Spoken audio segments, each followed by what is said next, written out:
Nope, that still ain't right. I'll get it right sometime. Not today. Not today. Morning, evening, afternoon.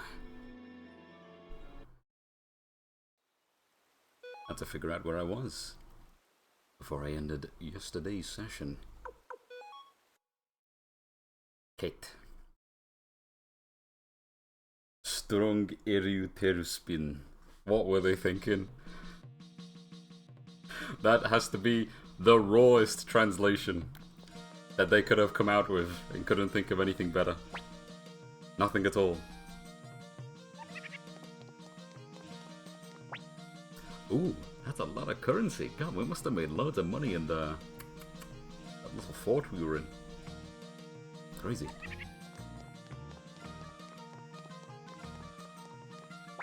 Ah, his spells are all empty, right? They are. Okay, we rest. Surprised I didn't do that before we saved.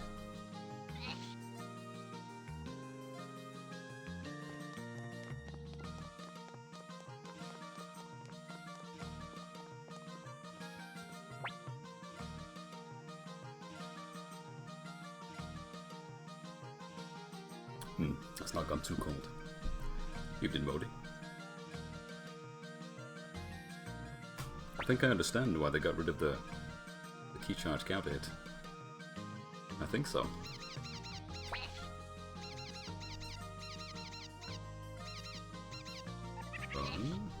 Let's appraise this thing while we're here. Victor, you have an urn.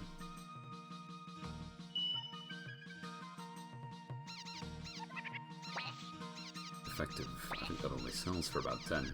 Yeah, it's pretty cheap. What a shame.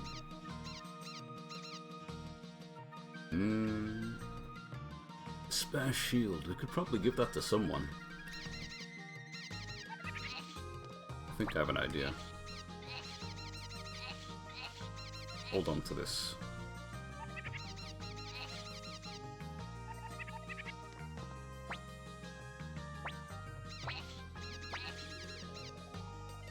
Perfect.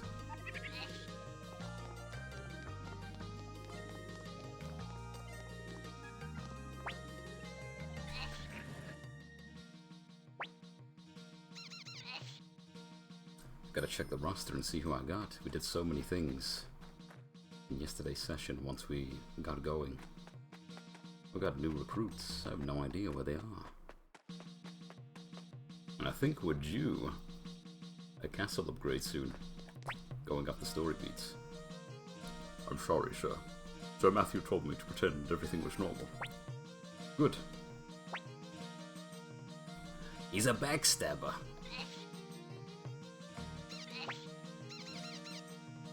Victor's still here. Right. Maybe we should stick with what we've got then until the game says otherwise. I don't think there's anything in particular that I was trying to do. Humphrey dialogue? Yo, it's the same. Gotcha. I must speak with Sir Matthew. Matthew? He changed the music and everything. Commander Tyr, Chazarzade has fallen. Our way to the capital is now clear. Did we do that? I'm not sure.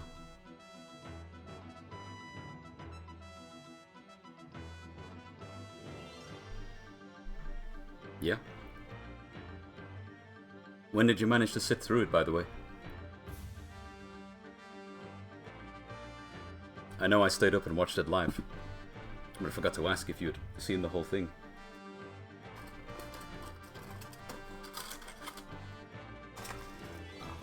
I'll save that for later. It is time to gather our forces and attack Gregminster. Nice, that's a cool place. Commander Tyr, please give me the order to march forward.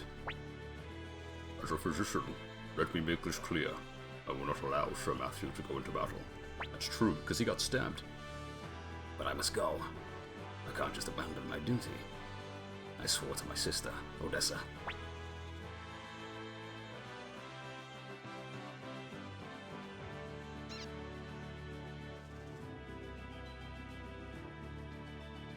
Yeah, I know you didn't catch it live. You mentioned you were gonna head to sleep that particular night.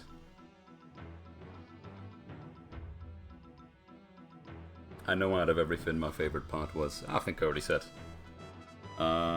Reina versus Asuka. Because you actually got to see quite a lot of stuff in action. I don't always need like a dev to sit down and break down a new move for me. If they can just present thing, and it's like, here's like a demonstrated battle. Like a very high level but demonstrated sort of battle. And you get to see all the new tools that both the characters have got. That's a really good way to showcase the upcoming stuff. But it was all fine by me. All good stuff to see. Almost 3 hours though, mind you.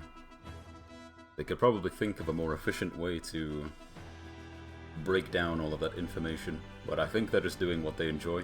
If I had to hazard a guess, they like doing it that way. It's also very clear that... it's really clear that Harada is looking at the chat rooms as well when these things are happening, and I can only feel bad because, my god, it's such a cesspit of just caps and screaming and nonsense left, right, and center. Maybe there's a few highlights where it's fine. But otherwise, it's a mess, man. It's too ridiculous. Giving a voice to everybody. Thank you, Commander Tia.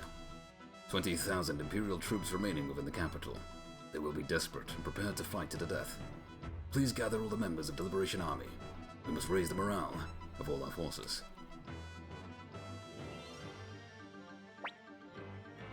Yeah, I'd say so.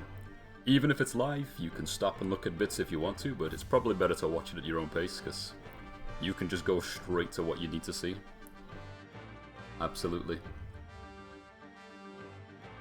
Alright, our troops have assembled, Sir Matthew. Who do I see down here? Is that Kurumimi at the bottom? It is. Commander Tia, let's begin. Warriors of the Liberation Army, the time has come at last. This is the final hour of the tyrannical imperial regime that has oppressed us for far too long. Think of your friends, think of your families, and fight for them today. The earth quakes with the wrath of the people. I forgot what this guy... Oh yeah, Warren, yeah, we saved him from the prison. Yes, of course. The earth quakes with the wrath of the people.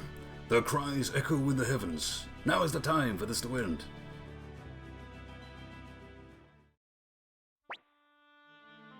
You have reached this moment at last here. The time has come to tell you everything.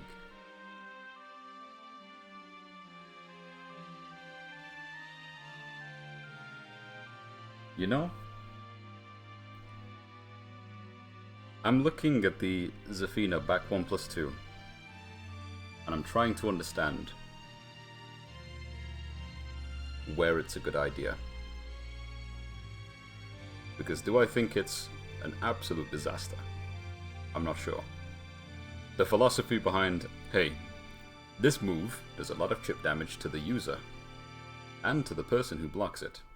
So it's balanced, right? However, it's a mid. It is seemingly a homing move, because she is swiping her big dutty Azazel hand across the screen. It's not her bringing her arm from behind her back and slapping down onto the ground, which could have worked. It is a swipe. A swipe mid. Like Clive's back 2, but mid. And it's safe. But the craziest thing about it for me, before I even get to what you're saying, the craziest part is that when she has a charge, it's plus. This move could have been completely serviceable as a nutty button if it was -10.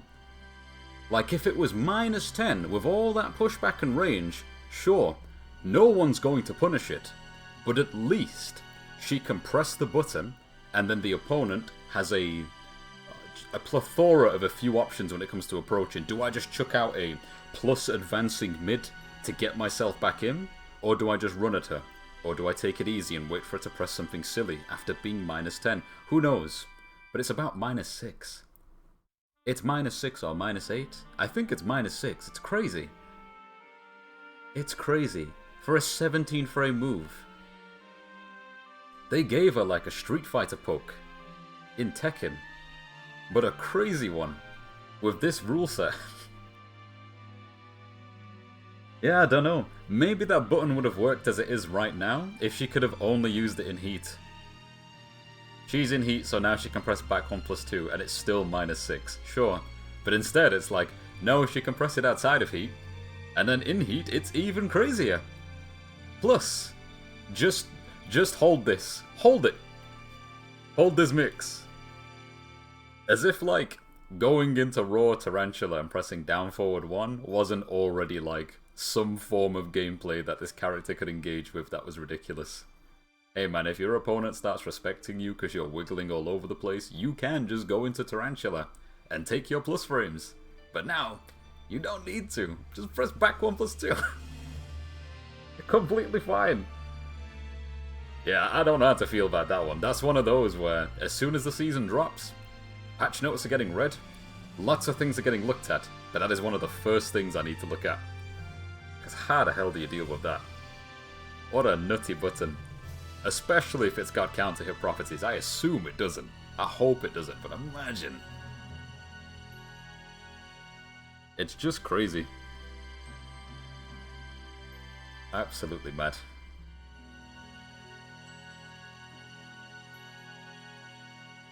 They essentially do. And it's the part of it being mid which is a big deal. Because the only way you make that work is to make it at least -10, or make it punishable. And now you have this, essentially, a really good poke that's full screen, but the downside is you can be punished. Or you can be launched. You have to, like, weigh the strengths versus the counterplay, and adjust things accordingly. But I'm surprised, I don't know what kind of conversations have happened to lead to, okay, we've got to give Zafina something. We're gonna lean more into Azazel. Okay, that's cool. What next? Back 1+2. It's mid. Safe. 17 frames. Covers half screen. Why? But why?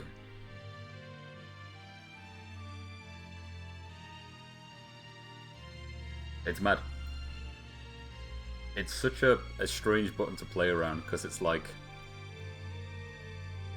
At the moment, from what I can see, it feels like a nuttier version of fighting Devil Jin at range 2 to 3. You're not really allowed to step because he will Morning Crow, and you have to deal with Morning Crow options. Do you jab him out of it to not get hit by the one that's safe, or do you not do that and get caught by the other version, which is -13 on block, I think, but too fast to be stepped or dealt with? Yeah, of course. Clive's the one with the nutty range, but Devil Jin in the sense of you can't just put yourself at a certain range and preemptively step anything, because he has tools to deal with you stepping at all. It's just mad. Yeah, forward 1+2 on Clive. It's the same. It's basically the same. Minus no heat engager. So in that regard, it's kind of tidy because it doesn't seem to do anything crazy. It's just the button. And if it's just the button, then fine. I'll figure it out. If it only ends up being a button, then I'll figure it out. But if it has... If it does like what Kazuya's down forward 2 does on counter hit, imagine. Imagine. Back 1+2 Zafina, crumple state counter hit. Oh my god. My sister, Windy, lusts for vengeance. It's a sister. Ah, right, of course. Lust for vengeance against this world. Centuries ago, our ancestors, the Gate Rune clan, possessed the power that led to their massacre. Windy and I alone escaped, using this power. The power of the Gate Rune. The Gate Rune consists of 2 runes, the front and back, or the entrance and exit. Nice. My sister possesses the front Gate Rune, I the back. Our powers are 2 sides of the same coin. And it was Windy who tried to kill you. To increase her own power, My sister attempted to take back the gate rune from me. That is why I fled to Magician's Island. I set up wards to guard the gate rune and waited patiently, biding my time. I was waiting for someone like you to appear, Tia. Listen, everyone. You are all wandering stars, traveling freely across the skies. Yet you have gathered to this one place. Together, you will surely be victorious. Our war with the Empire is nearing its end.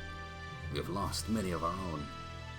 For our departed comrades, and above all, for the sake of our future, we must fight on. We must bring an end to this war, under the banner of the Liberation Army, under our commander, Tia.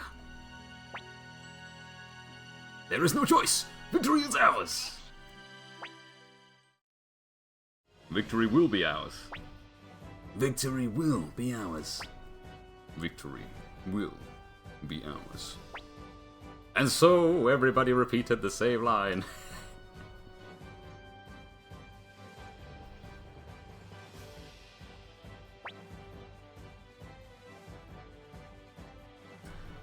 Man, the Jun change. I do wonder, right? The one that comes to mind is forward 1+2 is already +6. It's got an extension. That's +6. Is it really that bad? Is it really? Because I'm just thinking it's the same attack, but there's a second part. It jab crushes. The second part jab crushes. I see. I don't feel like this move needed to exist, but I'm also wondering if it's actually as bad as it looks. Because I'm not sure if it is, since it's already coming off of a move that puts her in the exact same state of frame advantage, so you're just holding back for a tiny bit longer. There's no mix, really, is there? You're +6 and then she either doesn't do it or she does it. Yeah, that's true. The chip momentum, and maybe the thought process behind it is, well, she's hurting herself when she presses these buttons, so let's give her a little extra and we'll do that by putting more onto this attack. It's an odd one though. It also feels slightly in line with maybe Asuka can do stuff by pressing forward 2, and she's got extensions, and now they've tweaked and buffed a lot of those. So maybe they just looked at Jun's forward 1+2 and went, okay, let's give it something to kind of keep her in line with herself, but also, you know, Asuka's getting some love over here, so we've got to do something for Jun. We don't want the Juns to be upset. I don't know how to feel about it. I don't think it's that crazy. I think when I looked at it at first, I thought this is not necessary, but it's not like she's going from +6 to +9. It's just +6 into +6 again, so you just hold back. That's basically it. And I suppose if there's a window and it doesn't jail, right? She's opening herself up to Sabaki's, parries, all kinds of stuff. If she's fighting herself, she could get launched. If she's fighting Asuka, she could get launched. It's like an extra layer that almost kills her, in a way, because she's going to want the frame advantage. And if she's not playing with the forward 1+2 the way that she should be, and she just keeps, you know, going into the extra, like, oh, I'm playing Fei Long now, Rekka, then it's a free launch, possibly. But who knows? Who knows until we see it? Y'all better put up a good fight tomorrow. Ain't that right, Sidonia? It's gonna go through everybody, I imagine. Yo, Goon 1 and Goon 2. Come on. Mend what you can mend. This is our final chance. I need that new castle. Where did all these kobolds come from? We show them power of kobolds. Everyone, follow Kurumimi. I ain't woofing. I get paid to do that.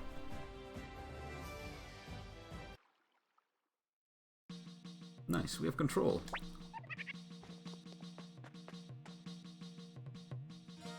Zafida's move right. I think if it didn't chip you, I wouldn't care, even with the install extension. It's still a mad button. It really is. It's a button where the only way I look at that and think that this is fine is that it gives you nothing. Like, say... God, what's a good example? Thinking of, like, Tekken 7. The way Master Raven's back 3 used to work, it had no counter-hit properties. It wasn't plus from what I can remember. It was just a 0 on block. If you hit them, they go splat on the ground. Nothing too crazy. It does one thing. It has one property. So you can just throw it out every once in a while. If the hand worked similar to that, like it did something not too crazy, like, oh, you got hit, that's it. And if they block, whatever, then sure. But I don't know. I don't know how you're going to play around that thing if you can't step it. Because it doesn't look like you can. Such a crazy decision.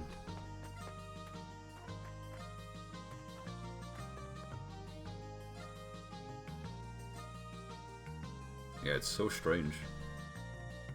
As a matter of fact, right, if we're talking about tells and design and whatever, they could have made her new back 1+2 look very similar to Clive's Power Crush.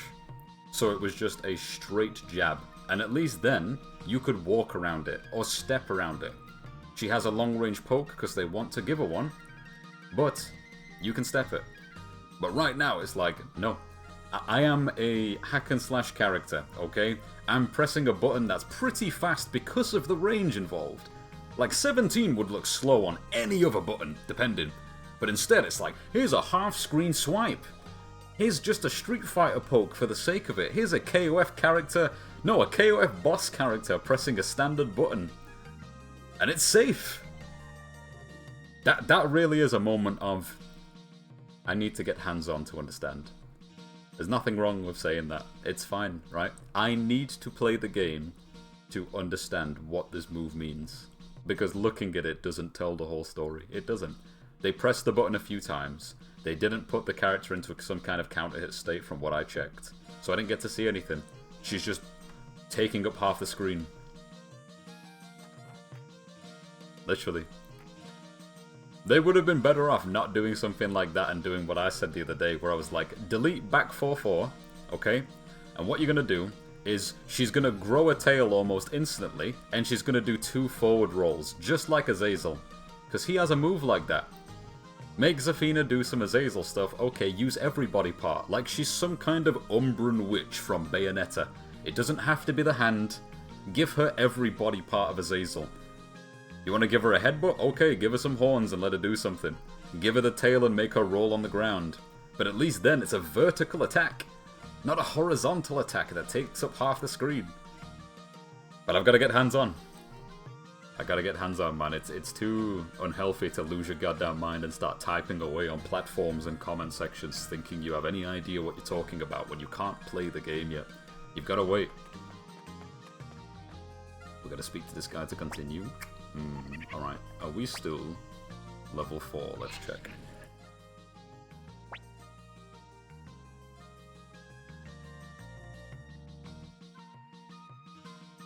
That ranged Mortal Kombat-like attack, the upwards attack that comes from the ground. You mean as in she jumps into the ground and then jumps out of it? Like a TP? Or you're referring to one of like Azazel's moves? 3rd floor. Okay, yeah, we can't. Ah, actually. Let's have a quick look. Yeah. I can remember a portion of his move list.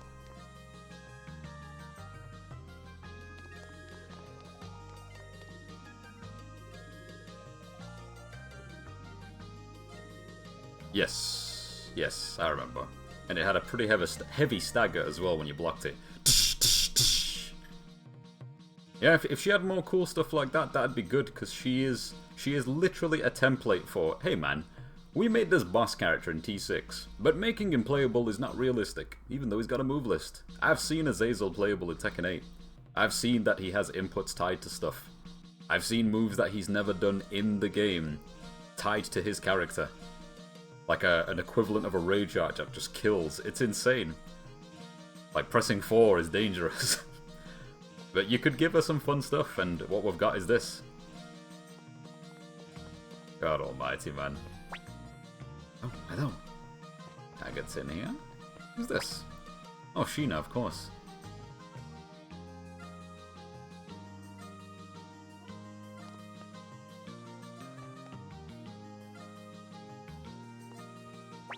What are all these dudes doing up here? These seafaring merchants would gladly welcome peace. Good. You have quite the impressive army here, Commander Tia.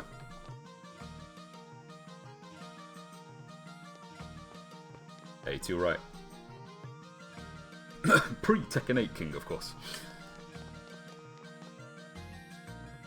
Throwing as king in Tekken 8. Quite brave.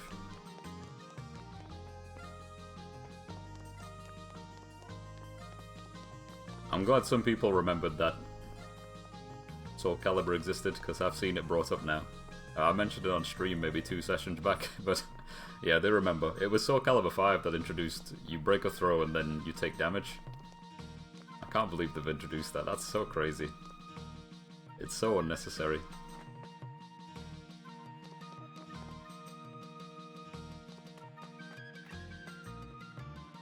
More. Oh, right, yeah, Quincy.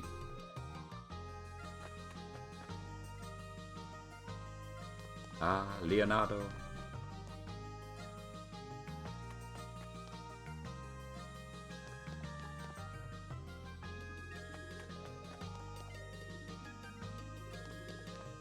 Yeah, they would have been completely capable of giving us some pretty cool stuff. They did nice things with Unknown back in Tag 2 as well. Like, Tag 2 had some pretty cool tech that they gave to Unknown to sort of make her a little bit separate from Jun. Like, the wall stuff was crazy. She had those throws. She had those setups where she was dropping spikes from the air, spikes out of the ground. It's not like they're not capable of doing it, because they did that on a completely different engine as well. Now that they've got Unreal, they've shown that they can do a lot more. But yep, we've got mid-screen slap. Yes, it was nice to see her back. It was.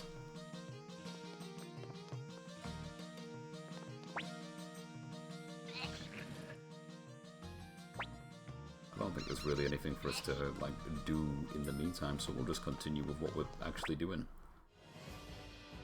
Command Tia, this will be our last battle. Is that so? I await your orders. Well, is there anyone? Yeah, kind of. Kind of. But also no.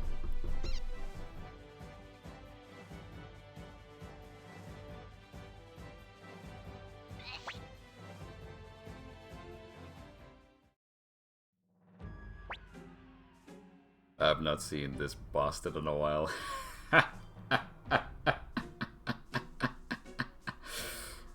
Sir Yuba, the Liberation Army is approaching. Liberation Army?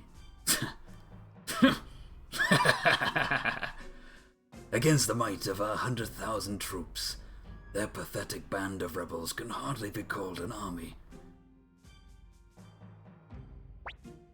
It is Kirkis. Master Tia, we've spotted the enemy army. They number about 100,000 strong. 100,000? It's impossible. Most of that number must be monsters conjured by my sister. I will send them back to the underworld. Alright. Oh, Gate Rune, return those summoned by the kin to whence they came.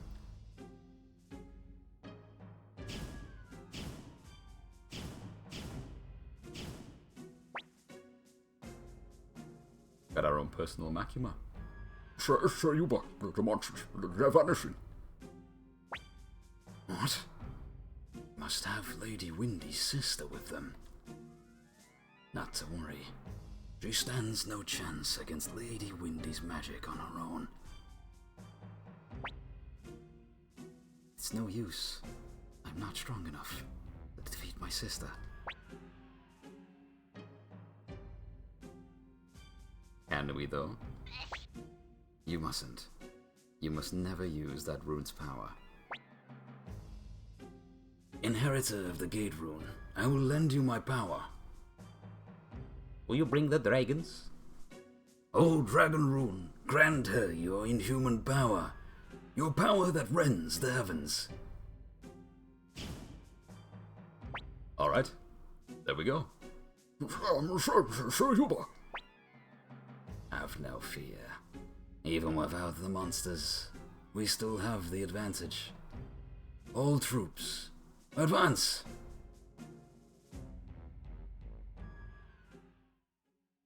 How many a number, I wonder.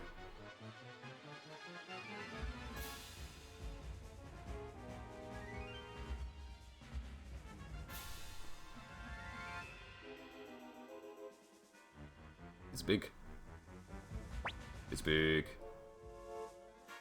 Scum! Trash!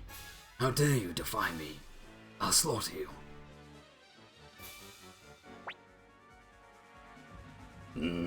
I don't think so. How are we gonna start this off? Well, well. Kage. Leave it to me, my lord.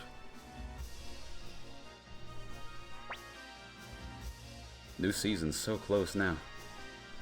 Only so many days away to finally get hands on. The enemy is planning a magic attack. Good luck, sir. Magic, magic, magic.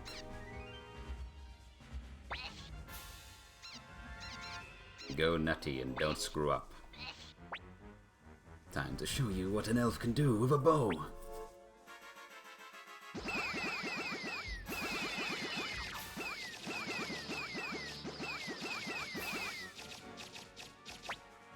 I see.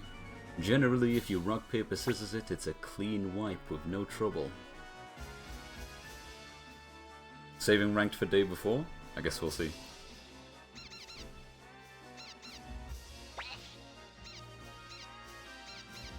Would be interesting to play on a time limit.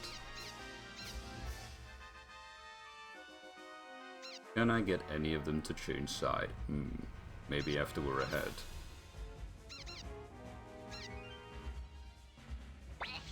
Very well. Leave it to me. Don't screw up this time. Don't steal money. The enemy will use a bow attack. Good luck. Nice one. Look at him coming through. Strong against bow. Yes. Let's send in the boys.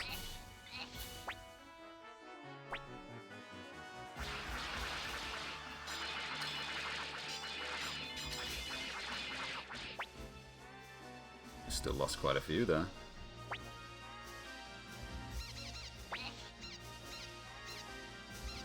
Alright, let's try and get a lead.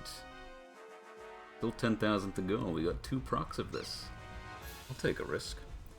Don't let me down, T-Man. Leave it to me. The enemy will use Yuba's charge. Be careful. Charge? Don't know how strong that could be. We could lose someone. We could. Let window do business. Forward, brave warriors. Forward to battle. Don't get screwed.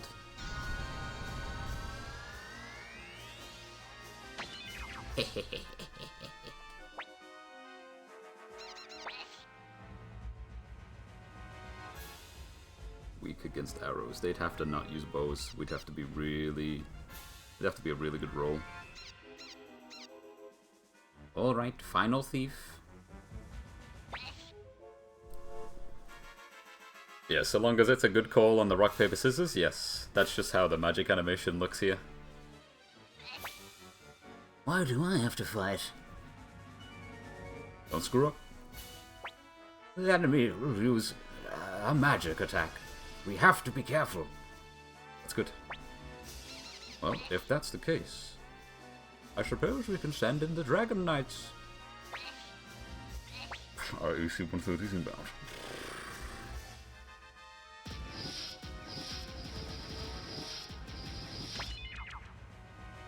Hey, not bad, 2,000. 2 casts. Well, I guess we'll dice roll when we get closer to the bottom, but anything to prevent casualties is a good idea. Perhaps we should send in the merchants. Surely they can get someone to change sides. The fiery spirit of youth has returned to me. Tell them they'll lose. I am afraid I've failed. Of course. Kasumi. Leave it to me. What you got? The enemy is planning a charge attack. Good luck, sir. Strong against charges. Narcissist turn. You mean you're my opponent?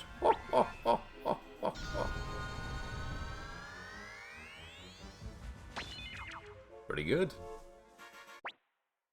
We've turned the tide of battle. The music has changed. We got one more cast of this. You want to be ballsy on a charge attack? Let's just be clear. It's weak to magic, right? You reckon they'll do magic? We could get buggered if so. We could get absolutely walloped. I guess this would be safer, because then you'd only have to dice roll on the last one if we do 3k right now. Alright, Fuma. Allow me to handle this, my lord. The enemy is planning a charge attack. Good luck, my lord. That probably went in our favor, because while we might have done a very powerful charge, and that's what I planned to do, we could have still got people killed.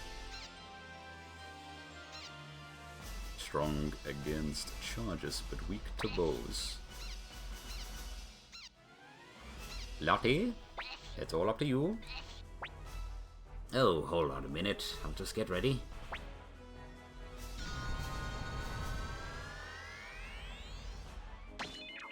Perfect. Well, let's go all in. Don't screw me over.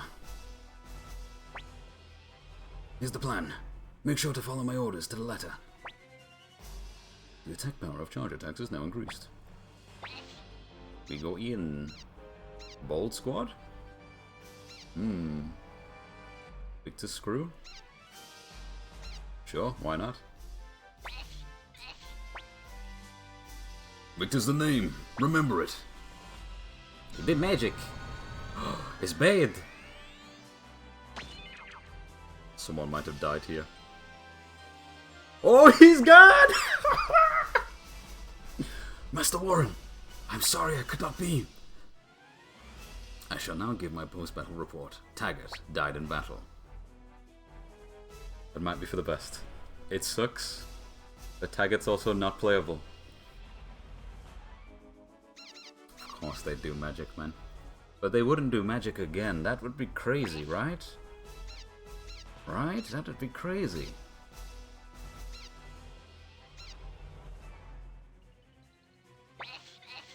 Bandit squad. What? You never heard of Verkus of Mount Sifu? Magic again! They want people to die. Yeah, looks like this is the end. It also seems to be the person on the right side every time. How many people will you kill now that I've played all of my cards? Would you do magic 3 times in a row? They might.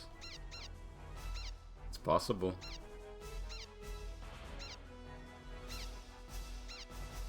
Good buddies.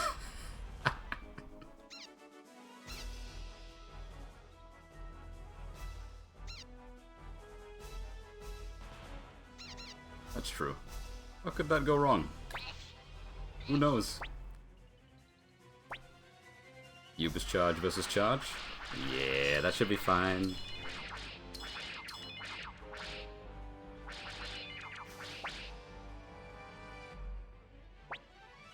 Still one more left. Game could not possibly kill the commander's squad.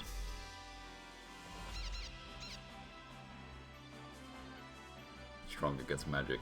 We could bow on bow, but if they charge, we'd be in trouble.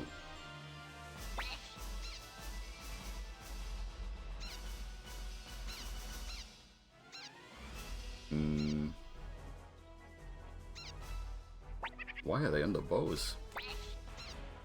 Only one magic left. Plenty of charges. They just need to not use magic.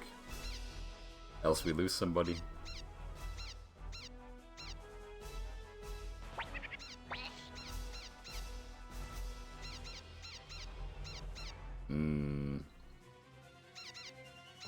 It's risky. It's very danger. It's a charge.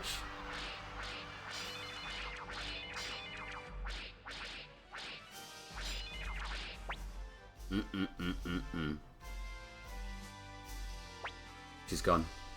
Looks like my journey is over.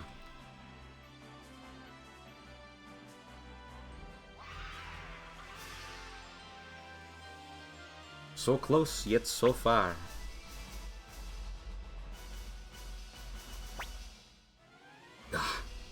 Looks like this is the end of the line. Only so many good dice rolls. We can guarantee not getting screwed over by using those ninja units to see what they're going to do, but as soon as we're out of those, and the dice roll thief units as well, you are just playing rock, paper, scissors. But I do wonder if I got unlucky. Felt like they picked the perfect choice every single time. This is it. The end of the Empire. This Empire. Oh well. I have no regrets.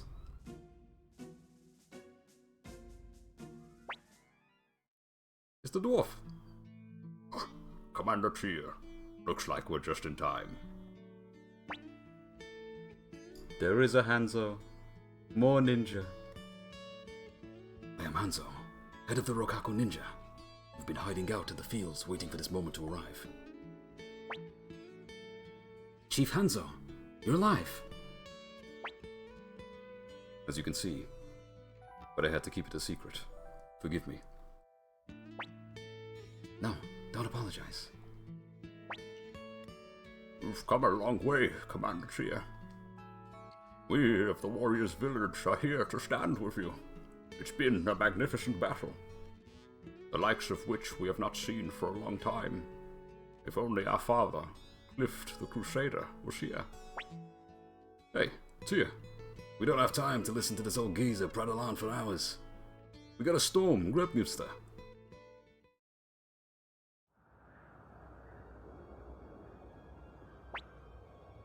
Oh yeah, it's the city from the beginning. Look at us, Tyr, back in Gregminster. And under very different circumstances from when we escaped. Now then, all that's left is to bring down Barbarossa. Time to take the palace, Tyr. Commander, take me with you. Do I have a choice? I want to avenge Odessa with my own hands. Please. Makes sense. Victor and Flick is forced. Very well. Who do we bring for potential final battle? So many choices. So many choice. With only 3 spaces? That is true. What's the range on the other ones? You could take Hicks, but he's short range, so then you would be stuck with who? You need like a medium and a long? Yes. You could also take... You could do that. Yeah. Yeah, maybe you could.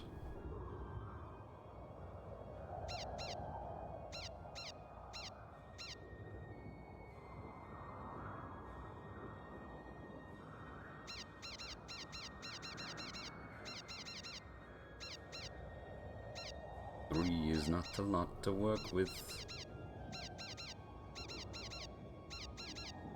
It's really not.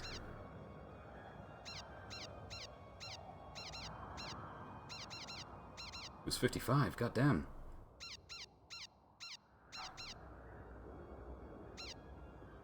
Probably sensible. Yeah, that's true, actually.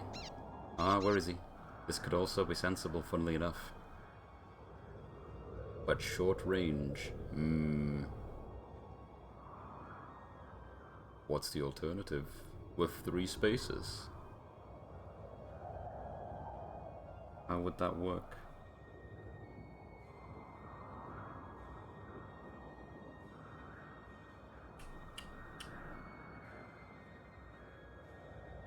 You probably want someone with synergy, don't you, just in case? It goes a long way.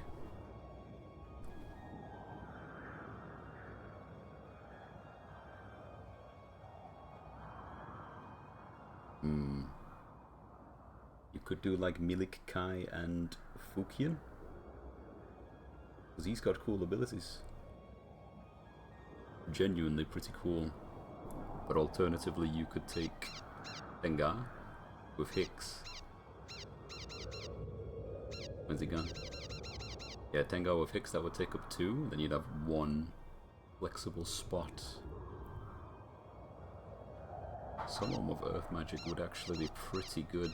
But that is Hicks, so Hicks could fill that slot, kind of. Yeah, he's got at least 2 casts.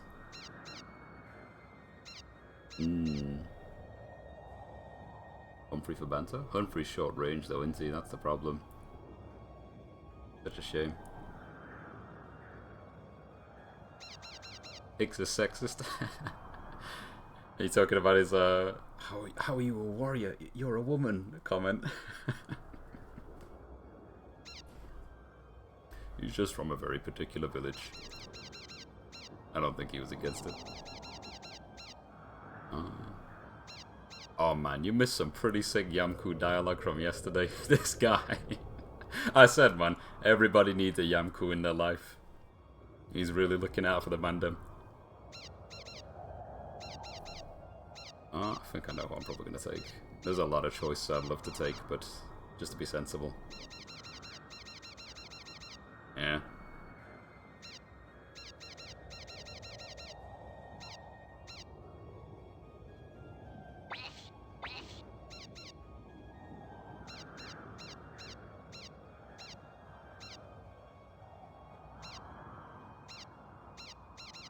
Man, it's so odd how seeing a character like Morgan, as well as like Yamku to an extent, reminds me how it's so sad that the Tekken devs don't see how good they had it with the OG Kunimitsu design.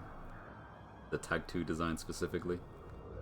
I honestly think that is one of their best visually designed characters, but they don't see it. They don't see it and they don't want to work with it. It's such a shame.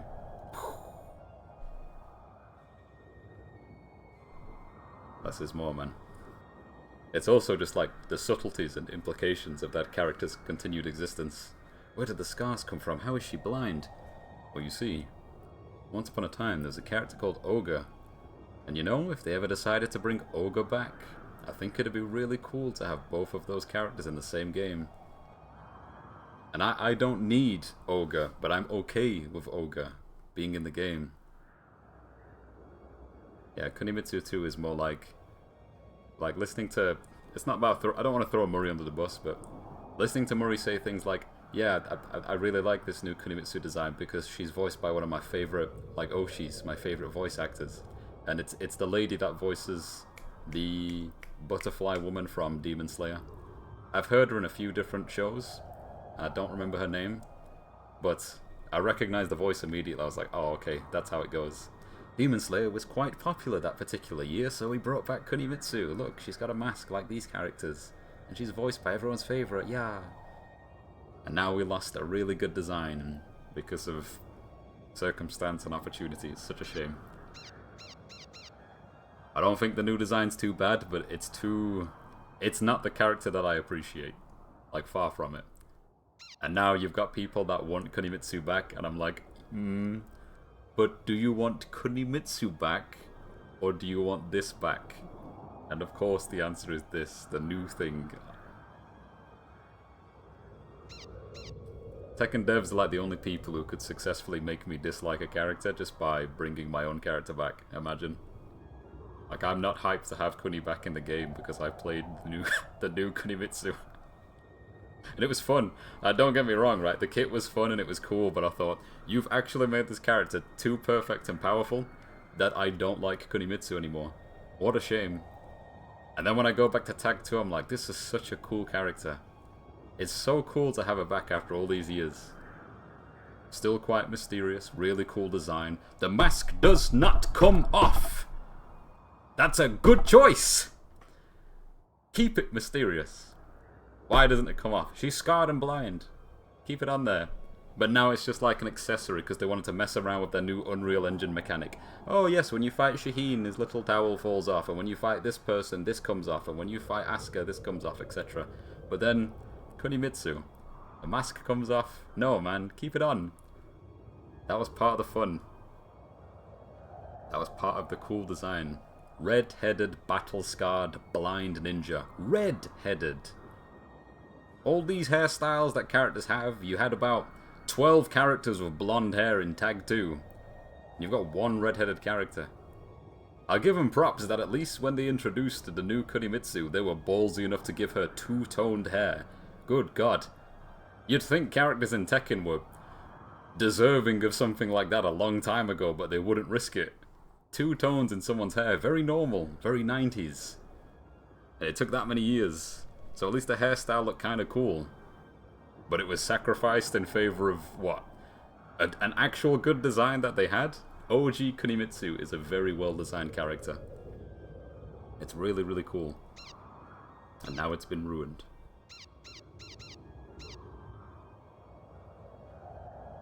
And I say all of those things, it's very possible that when this season gets to summer and gets to autumn, you know, maybe Bruce and Kunimitsu are getting added to the game. I'm only going off the colours. I should not sit here and think those colours mean anything, but still. I'm looking at those colours and I'm like, the blue could be Bruce. The purple may as well be Kunimitsu. It may as well be. It's not Marduk, unless he's wearing purple now. I don't think it's Armor King, unless he's wearing purple now. The only reason I could say it might be Armor King, though, is because I do remember the Season 2 backgrounds. They did make his purple. But it doesn't really mean anything, does it? They can just put whoever they want there if they want to.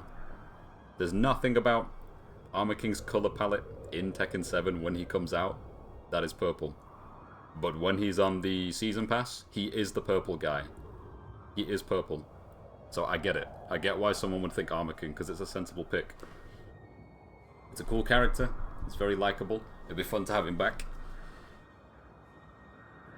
But I just saw those colours and I thought, there's no way they've made a Season Pass that potentially has Anna, Bruce, and Kunimitsu in it, because I shit you not, right? That is the perfect pass, but just for me. Not the game, not the planet, not anybody else, for me. You made a pass and you put Annie... You put Anna, Bruce, and Kunimitsu in there, all together. That's for me. That would have been great. What if it was an option select? In which way? In what way? Season 2 bust. AK went okay, Kunio something else?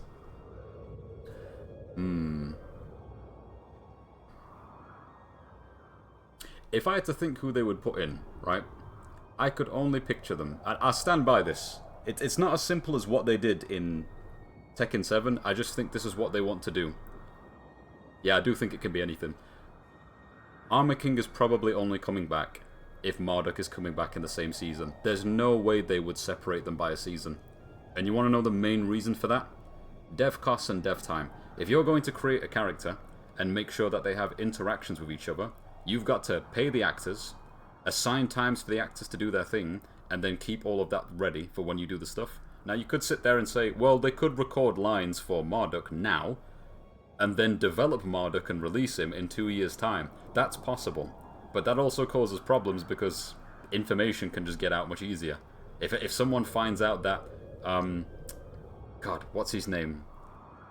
TJ Storm had some work on this particular month, and he happened to be doing some voices in a certain studio, someone could find out that Marduk is definitely coming back now, and they will add everything together. They'll say the Australia information that's already listed inside of Tekken 8, this and that. TJ Storm doing voice work recently, it means Marduk's coming back. So they wouldn't hold him. So I think if he was coming, it'd have to all be at the same time. But do you really reckon they'd put Armor King and Marduk in this pass? I don't think so. I'm not sure they would. I'm not sure that they would. But if they were coming out, I think they'd come out together. I suppose on the upside as well, it's kind of easy to do development for two of them because it's not like somebody's voicing Armor King. You know what I mean? They're still using stock sounds that have been edited. If there's anything I want them to do for AK as well, it's they need to give him different sounds from King.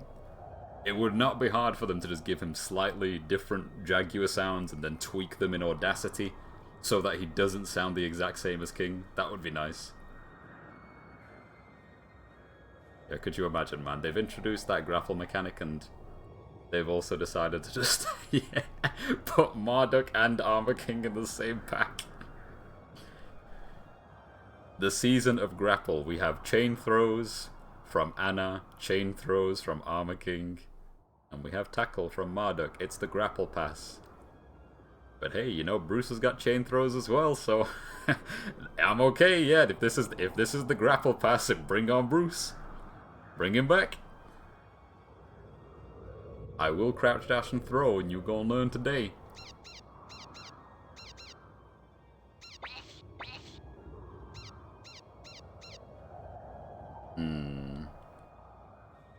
Bringing Fukian could be good fun. Could be. Mostly support though.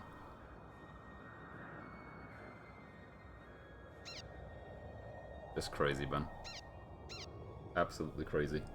I listened to that talk for a good bit by them lot the other day, and someone suggested, it might have even been Speedkicks, he said something along the lines of, no, someone in there specifically said if the chip damage was dealt to the person doing the throw, rather than the person breaking the throw. For starters, one, I don't think this mechanic should exist in the first place, but if I had to pick, yes. If the person doing the throw took the chip damage instead, because they got their throw broken, I'd be okay with it. I'd be just about okay with it. But I just don't think it should happen in the first place. There's no reason for it.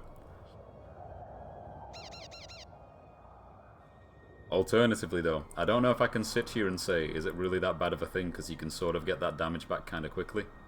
But, you know, it adds up. You've been in situations before in it where you can break a throw and still get put back into a throw because Giant Swing's so quick. You could break one particular thing and then immediately have to deal with like a counter hit Giant Swing afterwards. So it's just extra damage. Yeah, absolutely, I agree. Even if it was King specific, maybe, but I just don't think the mechanic should be there. It's all relative to balance too. If they were going to make King legitimately jacked to the point where people have to ask, why is King called King? Because he's a boss character. If he did take damage for doing his throws, sure, go for it. Go for it. If you're going to make him stupid at poking and give him all of this insane throw game on top of it, ridiculous Oki, don't stay on the ground, everything just seems to hit, then make him take damage because you broke his throw. But I don't think it should be there. King of Iron Fist. Welcome to the King of King.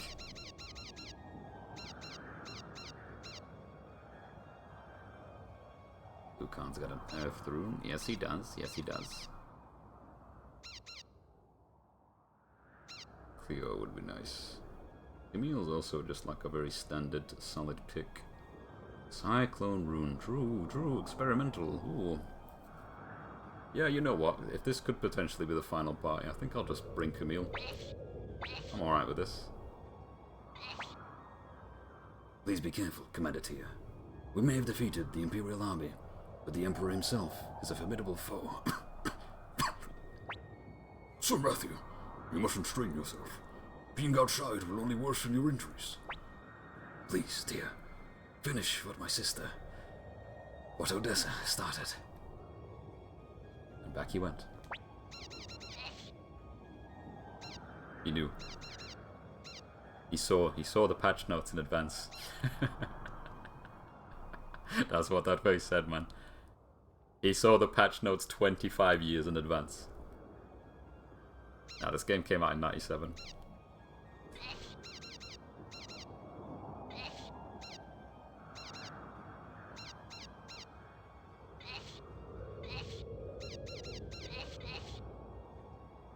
Yeah, this seems okay.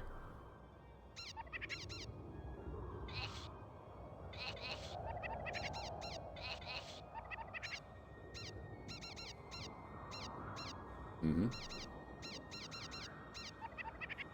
All good, all strong.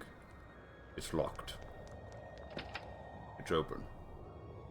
Alright, so the old person. No, the appraiser. Right.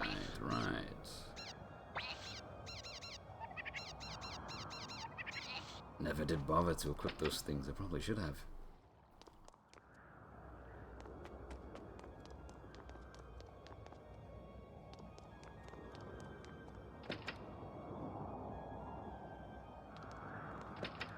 I imagine the change to the counter setups is probably a really good thing now, because the more I think about it, if they're going to potentially universalize, I can't believe I'm about to say this stupid term again, strong aerial tailspin, if that becomes a universal sort of accessible tool that everybody's going to get, which we've not been able to see because they did not showcase everybody, right?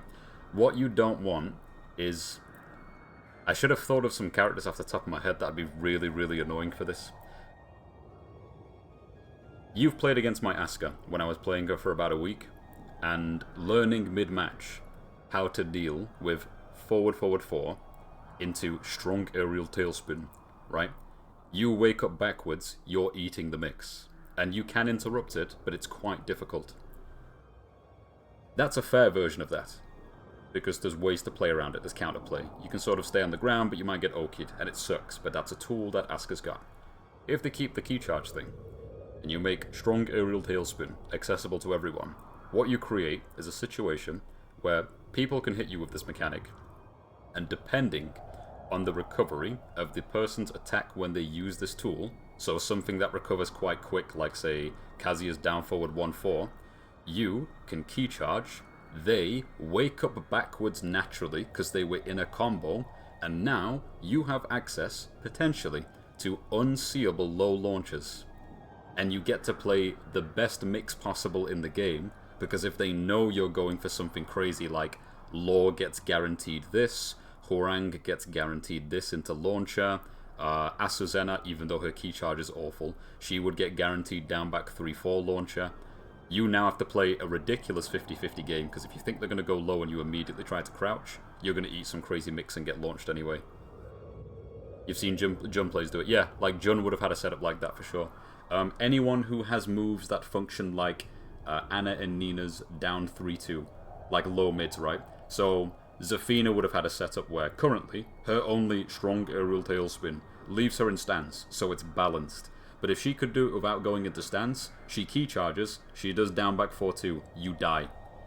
Every single character. Leroy has something like this. Anna has something like this. Nina has something like this. It would have been unbelievably insane. So while I understand seeing the change live is very shocking, because it's like, goodness, they got rid of something that's been in the game for more than 20 years. That's true, and that's why it's shocking.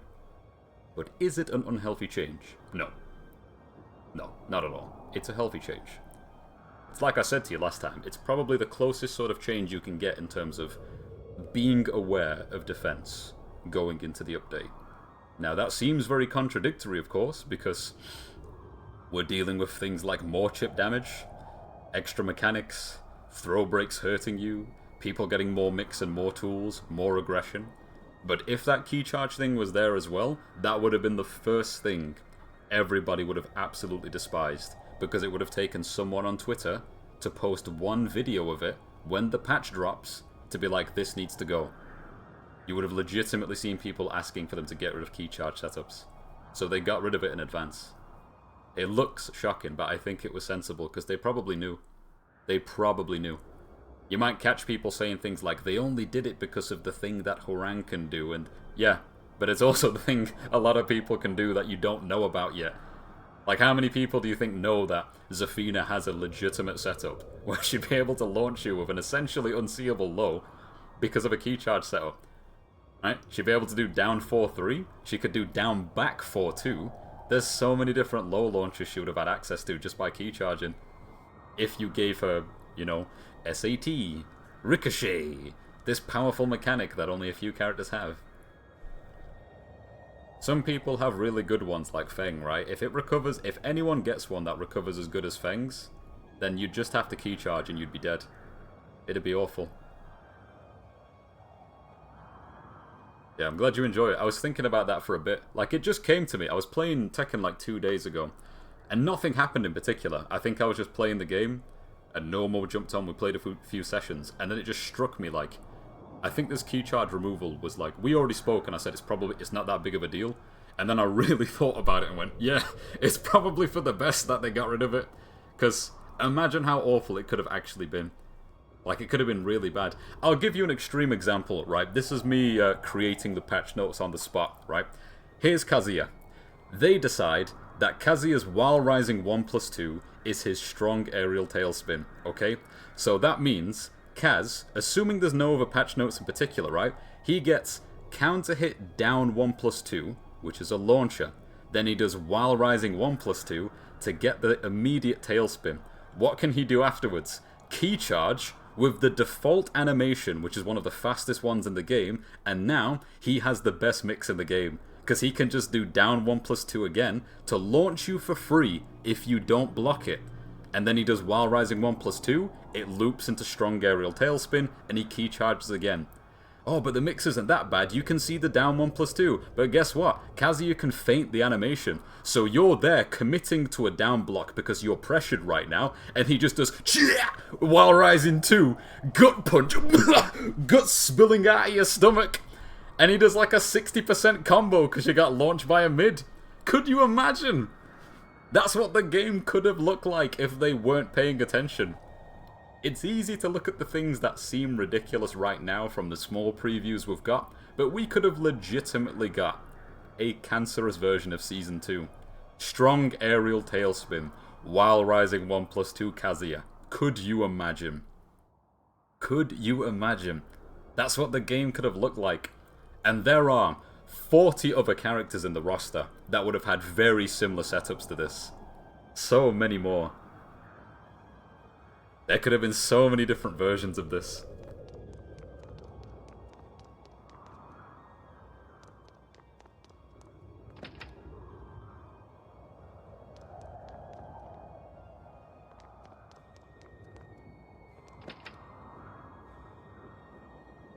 Yes, of course. There's only so many things I can imagine you can have the foresight to see. That's an extreme one that I imagine would have been awful if it had not been caught by someone. But right now, yeah, we don't know what we could see. We definitely don't know. Maybe, for all we know, they're okay with the idea of Evo Japan being completely chaotic, because they believe with how they've balanced everyone, you're not going to see 5 of the same character. Like in an extreme example, right? Not saying it's healthy or good, but if you were given the choices of, do you want your Evo Japan to be 7 Leroys? Or do you want your Evo Japan to just be absolutely batshit nuts, but every character's really, really strong? It's unhealthy, it's crazy, but you know, all these people over here that found this hidden tech on Panda, because Panda got something new, but then you've got somebody else over here playing Lars very efficiently because he got these things that people don't know about. So you might get a very sort of varied and creative looking Evo Japan top 8, you never know, or top 6 even. Yeah, the true testing ground. They're going to be watching with keen eyes. I think so long as they're not put through the experience of losing to a...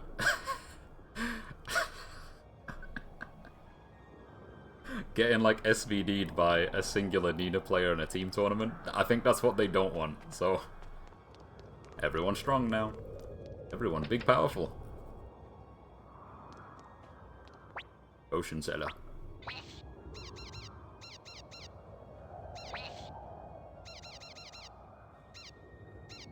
Emergency Mega Medicine. Yes. And maybe... Camille. Let's get rid of these needles, because we absolutely do not need them. Absolutely not. Ninja Guard Robe. Magic Robe 22. Plus 10. Still got leather armor, plus 14. Gotcha.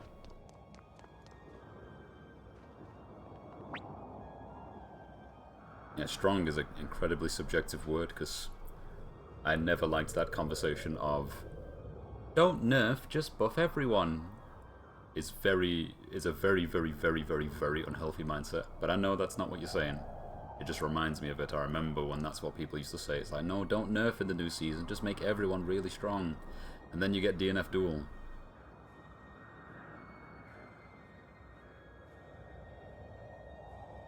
The bottom 5 had the potency to deal with the top 5. That's cool. Depending on how it's designed.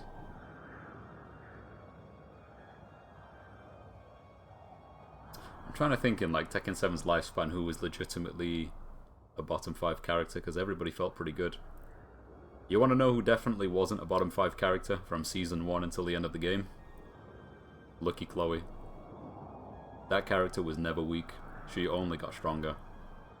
She was absolutely never weak, and it's a shame it took like a wild card like Kaiser to appear at a tournament to show people that that's the case.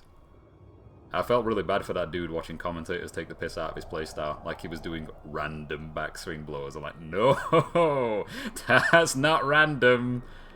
That's just a very efficient neutral skip, right? Are you trying to press? Do I suspect you're going to press? Here's my evasive launcher.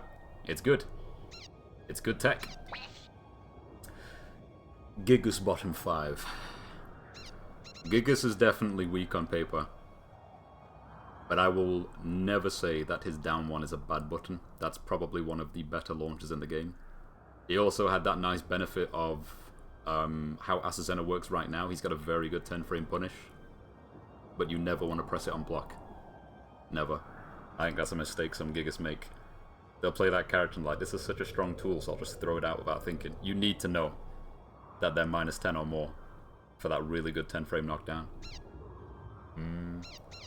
The strange thing about him that I can remember when I played him a bit is that his like 4 and 3 were such weird buttons, because one of them was really good and the other one was just dumb, but he used the other leg. You could use these in like a really good way in neutral, and I think one of them was pretty good for combos.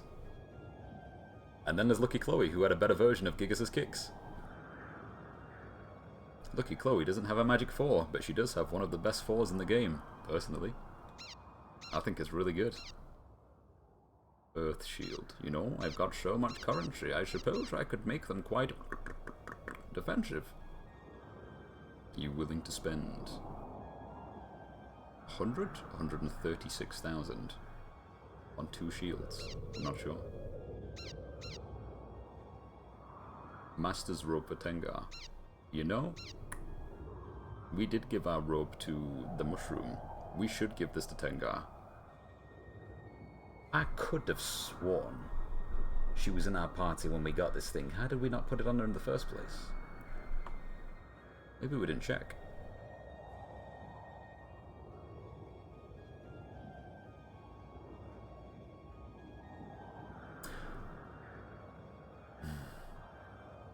It's been a while, but yeah, I think you could make an argument and say Kazumi was quite weak. I also remember what she was like before the game came out, and how she was continued to be treated throughout. Yeah, that was an odd one. That was sort of like, here is a cool character we've introduced. Oh no, she's quite strong. Let's just keep nerfing her. They tried to give her a bit of spice towards the end. I don't quite remember what they did. Something to do with her, like, dive-in stance. Though I do think a cool part about her kit, though, is that despite nerfs, she was able to just do back 3+4 into forward and then whiff punish you with a Wind Godfist. That was a pretty cool aspect of her kit. But not everyone wants to play that way. Like a Kempo-esque character, right?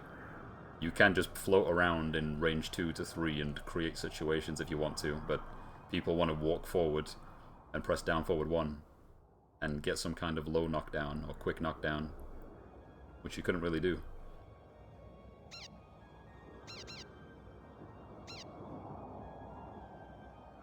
Yeah, I like the float too, it was cool. It was a cool way to give her a button without giving her a button, because it's obvious quite a few people wanted to see like a Mishima. It's like, damn, we were so close to getting a female Mishima. Give me an electric. and you got something close to it, but, you know, not the same. I think it's more tragic that, with Kazumi being deleted from the roster, they decided to give a Kazumi move to Jin and not Kazuya. You know, you could have deleted Kazuya's down forward 4-4 and given him a better animation. It could have literally been Kazumi's while rising 4-4, but Jin got it. Imagine. Imagine that. That was like a Tekken 4 moment where they were like, okay, we're giving new moves to characters, and Kazuya's coming back because there's a lot of people in Japan that miss Kazuya, so we've made fun of them in Tekken Force mode, calling these Tekken Force members Kazuya fanatics, and they gave him a bunch of goofy names. What move do we give Kazuya? So pre-release Tekken 4, right? Kaz had Jin's forward 1+2. You know the iconic like double shotgun fist? He like stands up straight and goes, choo-choo! Kazuya used to have that. Not like it's a big deal, right? It's not like a bad thing or anything, but he used to have that. And then they went, nope, let's give it to Jin. Feels like that again. It's like, man, you know that Kazumi's gone? You could give some of his mum's tools to him just for the sake of it, and they didn't. Kazuya's still the archaic 1990s man, while Jin gets a lot of the fresh animations. But I think giving him a new down forward 4-4 would have been a good idea, just so DF 4-4 and While Rising 4-4 don't look the exact same. Because the only difference between Tsunami Kicks and the Crouch Dash version, right, is one of them comes out at I-13, the other comes out at I-11, and then the down forward 4 version is -15 on block. Whereas I'm not sure how punishable While Rising 4-4 is. I think it's -15 as well. I think so. I think they're both -15, but one of them's 2 frames faster. And one's hit confirmable too. Yeah, I think you can just delay down forward 4-4, but you can't delay While Rising 4-4. Forward 4-2 Power Crush, yes. That was one of the first times they had one of those moves, and it was really cool, and now more characters have them. Lydia's feels like unhealthy, but Kazumi it felt kind of iconic. But that might be placebo for me.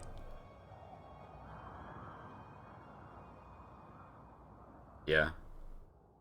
It was really cool. Interesting to play around as well, because you could step it. It felt good to step if you pulled it off too. That's expensive, man. Good God. I am going to buy some upgrades though. Silver hat. Oh my goodness, it recovers HP!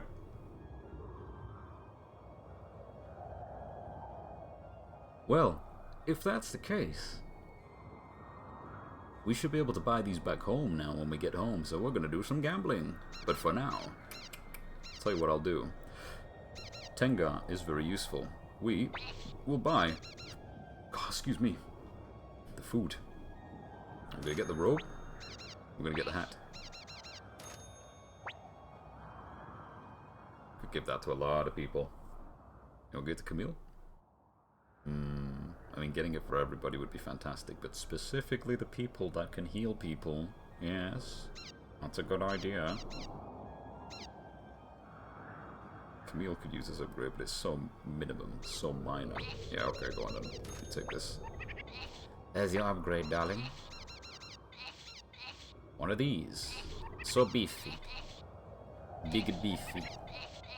Prime beefy. Extra speedy. I think we're okay with this stack. The only thing I could think to do is... You know what? Because Victor keeps forcing his way into the party, and I'd like him to just have a little bit of it, I'll give him one of these. I don't think I need to go more cheeky than that. I'm okay with a bit of risk. What about a helmet? Doesn't have any? Nah. Yeah, Kazumi weak, I wonder.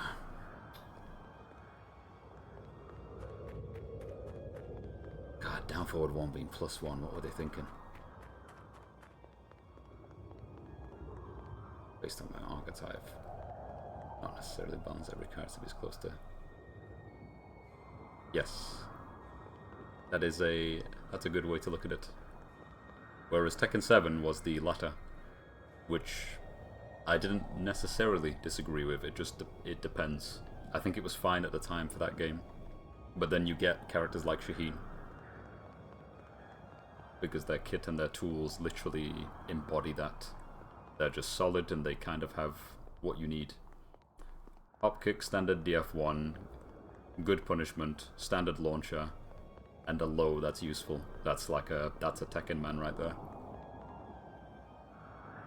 Yeah, Steve is super defined. That's also why, without like going off of what you're trying to talk about right now, why I think seeing another boxer would be cool, because I would like to see what else they could do. Because Steve is like a very well-designed character.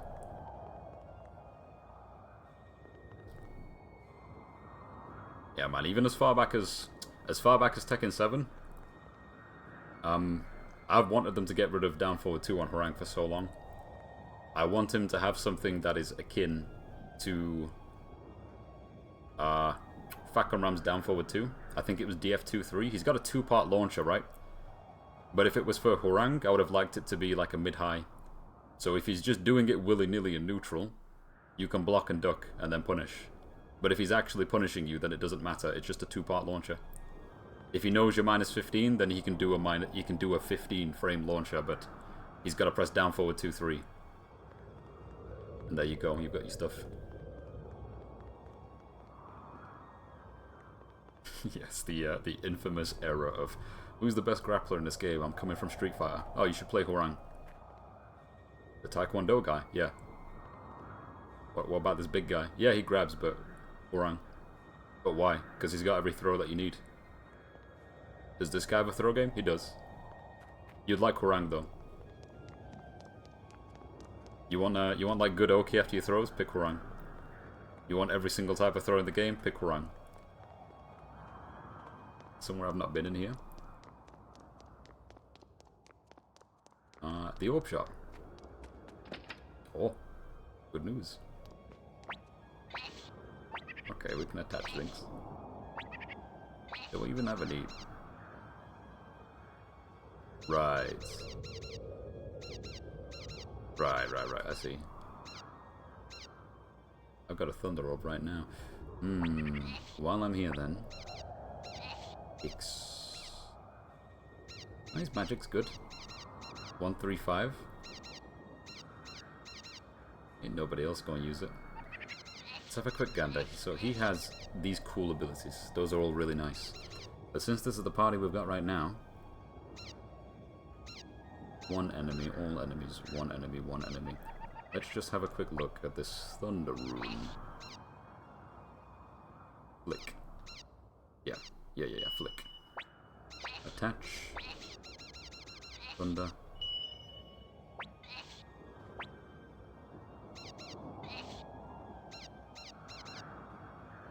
Yes, I haven't really thought about it as much these days, but I remember it being like a bit of a gripe in Tekken 7. It was very annoying because of the way that like a certain level of play just felt a certain way when you went against certain people. But most of that, which is why I know they got rid of them, probably for the best, most of that boiled down to infinite stages. There was something about, I would go online for years, and occasionally you'd find a Harang. Not too occasionally, but it would happen. Every single time I fought Harang in this game, Infinite Azor. Every single time. Sometimes the snow stage, but Infinite Azor. The game just said, you're fighting Harang. Here. Have no walls. And have fun. And now I gotta deal with this down forward too. So irritating, man.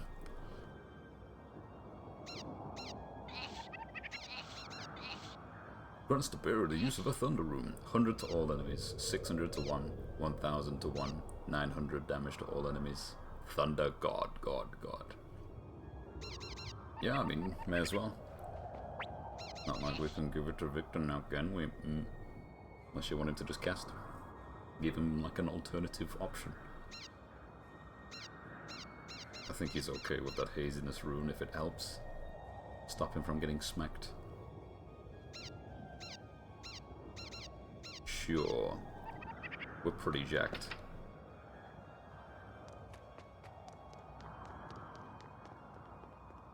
Yeah, it's just how it is. I feel that curse just affects me all the time, though. It's similar in Tekken 8. It's like, oh, nice, a Brian. I haven't seen a Brian in a minute. What stage are we on? Red Underground.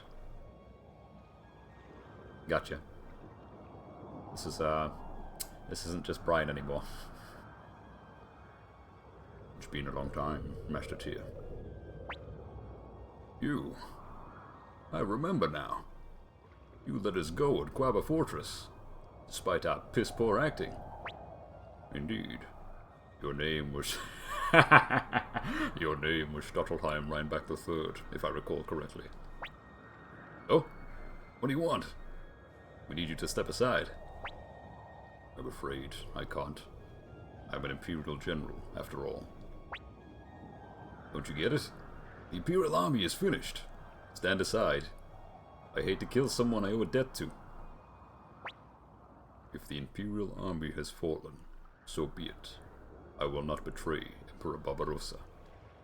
I, Ein Gide, swore an oath of loyalty. If I were to betray him, who would he have left? Now, Master Tyr, if you wish to go any further, you must do so over my dead body. What a shame. Long-headed man. This is a cool arena. Very Soul Calibur.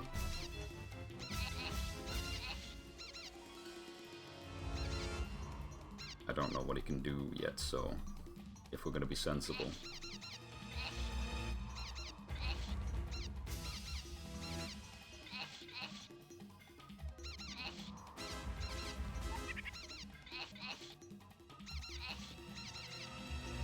Forecast? Damn, that's gone up. Magic's so high.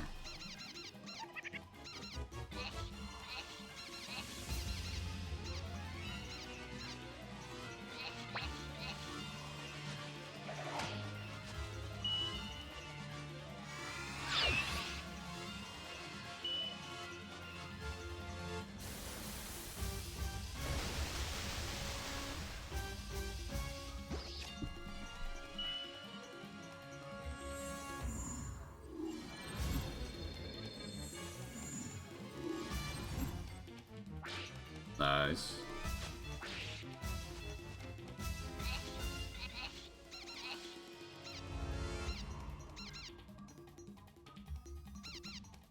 Save.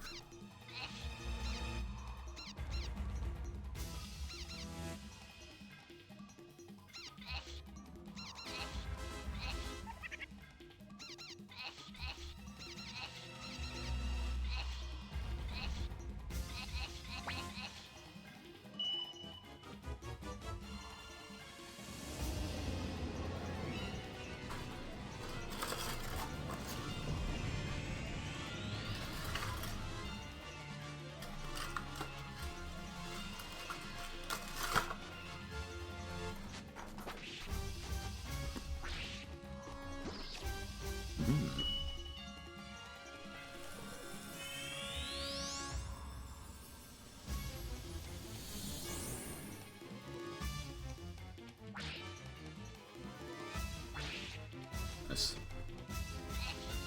Early crit. I suppose he can attack now. Nothing crazy's happening yet, so keep it simple.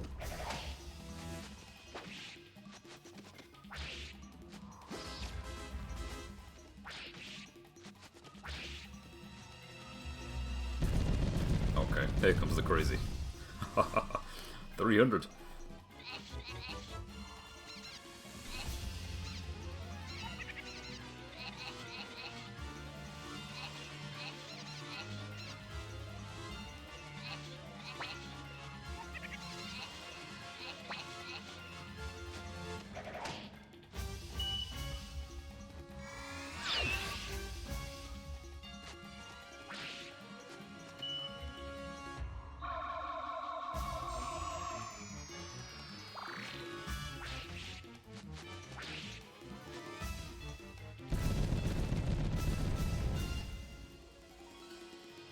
He does that every single turn. That could become a bit of a problem.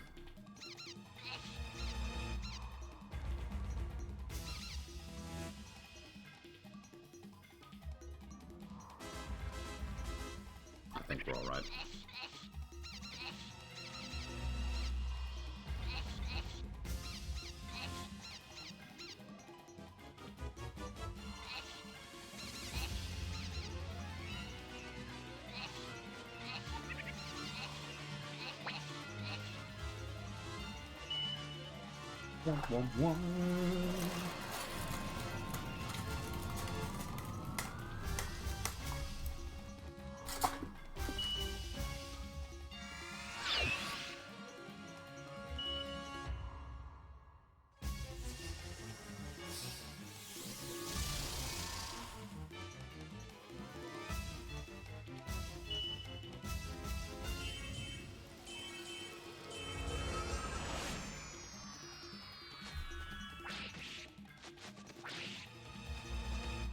Oh yeah, thinking about Kazumi as well.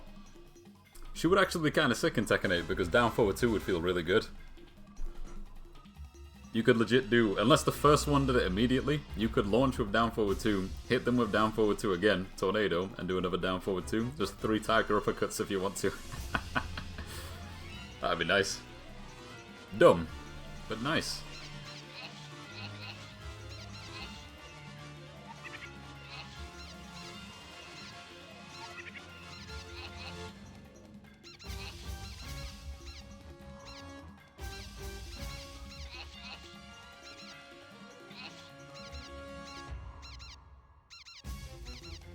Overkill?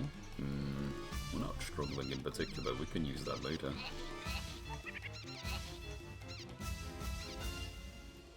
Staying on top of the health though. I don't think anybody's above like 600 at the moment.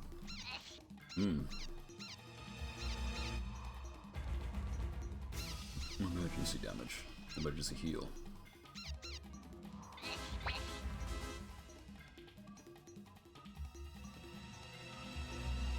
I definitely don't expect to see her. I can't imagine she would have been off the table in a world where they're not afraid to just keep adding characters. It really depends on the direction or life of the game.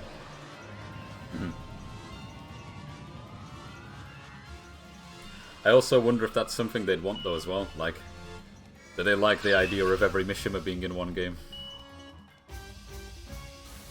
Would they save that for Tekken 9? Or would they not want to do that in Tekken 9? Tekken 9 is the game where Kazuya finally got a new moveset because of story reasons. So we brought everyone back. Jinpachi and Kazumi. A cheeky angel on the side.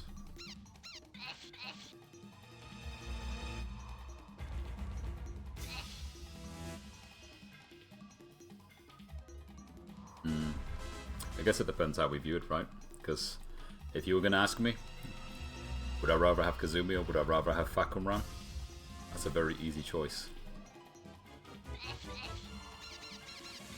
Because Fakumran is, if you want to say in quotes, right, he's an example of unique characters. And there's always a chance, right? There's always a chance that we get a new character that somehow surpasses Fakumran in terms of what is going on.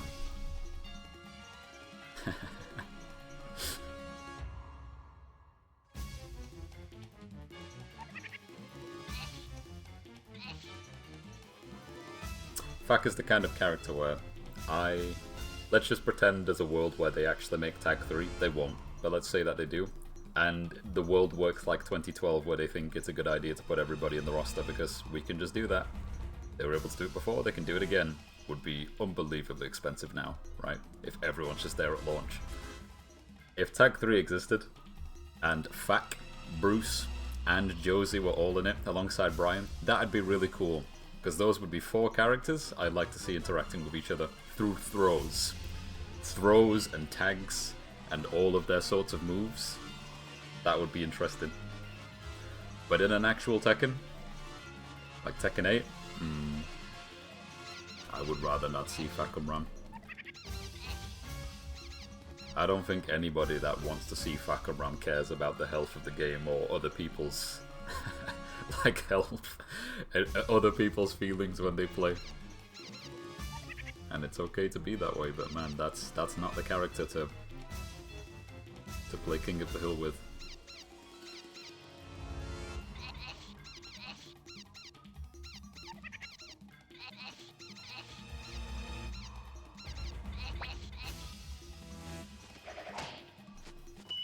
Just insane, man.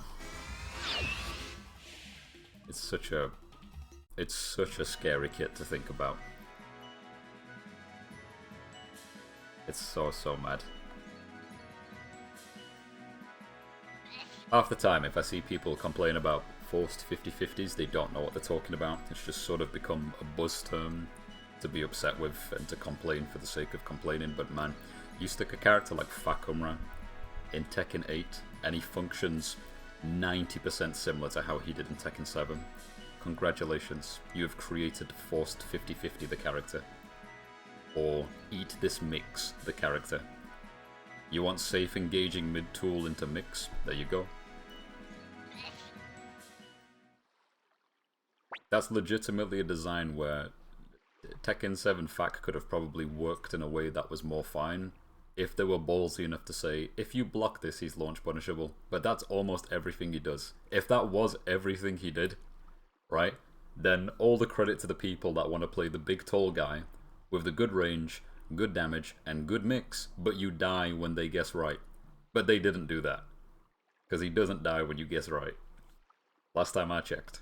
I have tried to mentally forget that character's kit because I just don't want to think about his existence, unfortunately. Which is such a shame, right? They put their time into developing the character. They're like, yeah, we want to have like a really cool Muay Thai rep, and then they just went crazy. They went insane, man. That development time would have been far better spent if they just went, okay, here's Bruce, right? It's not difficult to make Bruce cool, alright? He has an established connection with Kazuya. He has clearly worked alongside Anna Williams. Why don't you just make some banterous, these three characters get along with each other, right?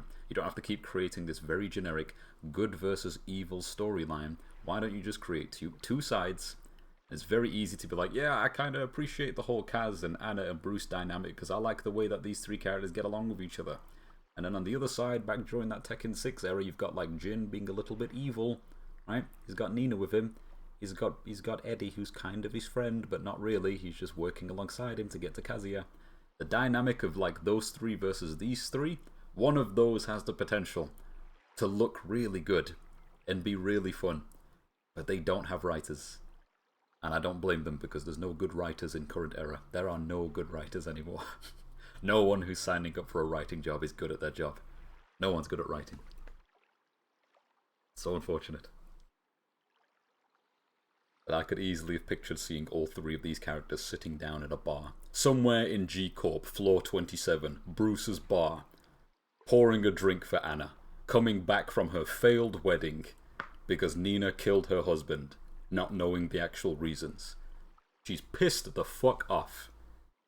But you've got this dude who's worked alongside you for years, just making you feel a little bit better. Nothing crazy, not even fan fiction, just here's a drink. Get over it. And then introduce Kaz. Do whatever you want. You can do something fun with those three characters. But instead it's like, no, we need like another Muay Thai rep. Let's get rid of what we've got. Let's summon Thailand and create this insane abomination. I think he sounds kind of good. He's like a Quake character, but uses his arms and legs to fight. He's making Quake sounds when he fights, almost.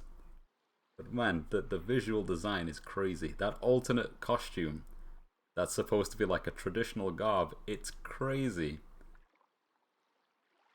It's so wild. It's one of them things where I'm sat here, right? I am not Thai. I have Thai associates, lovely Thai folk I get on with, right?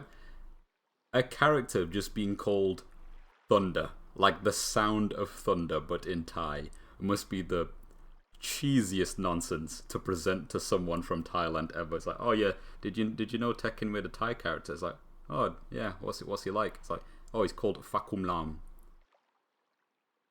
How was that sound? I'm trying to just imagine being Thai dude number 5, listening to this conversation and finding out, yeah, they put a dude in Tekken and they called him Fakum Lam. Because that's what thunder sounds like, apparently. That's crazy. That's crazy, man. Josie's equally as bad, though. Even though it's kind of sweet in a funny way, but calling the character Josie Rizal after I think it was... I don't remember the name of the dude, the hero of the Philippines, like Jose Rizal. It was a really, really close name. Not Josu with an I, but it was like Jose. I thought, no, I don't know if that's how you should do that. It's a bit too on the nose. It's way too on the nose. Like Steve as well. Like some of Steve's names are just named after cities and things in England, and that's okay. It's a little bit charming, but it's got that same level of misunderstood cheesiness to it. Lancaster combination, all that kind of stuff. I don't mind it when it's in like the move list, but when you're just calling the character thing, it's a bit mad. My Emperor, I'll go on ahead. Res him. We need Longhead Man. Fool. You had it all wrong. Yeah. He died for the wrong cause. But just as some things are worthless even if they're right, maybe some things can be worthwhile even if they're wrong. Not a bad quote.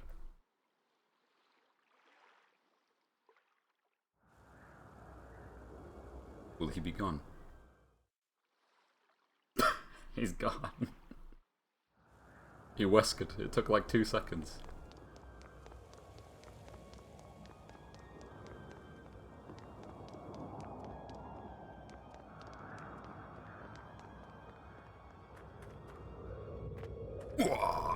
Yeah, you're right.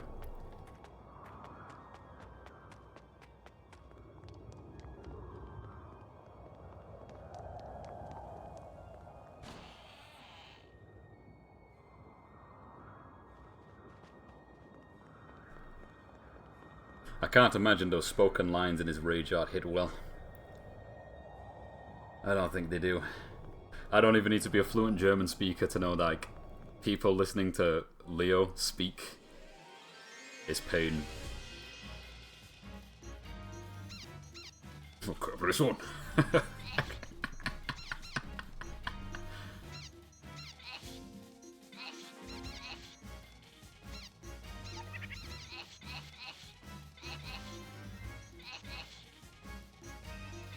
Let's see how strong this thing is.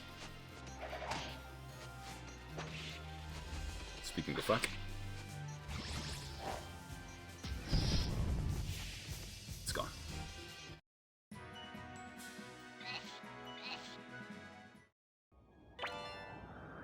Windspun armor. Plus 63, god damn. You can't even wear it.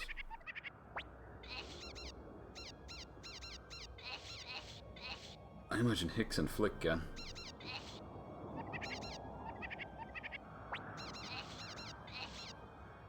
Magic robe. No, he cannot.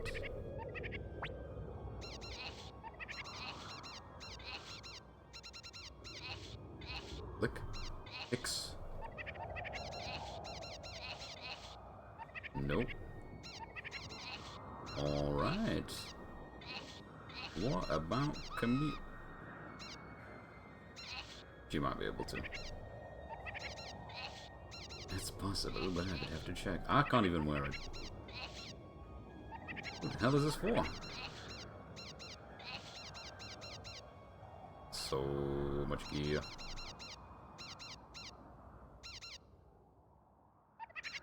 Free up some space. Who can I give this to? Yeah. Can you take this magic robe?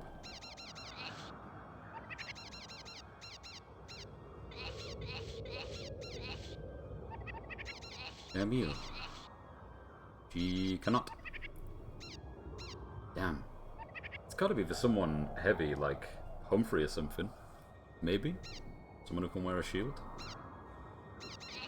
If that's the case, then...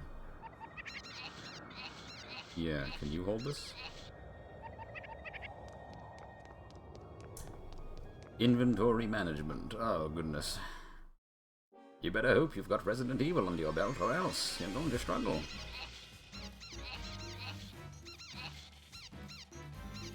We can save this, right? Yes.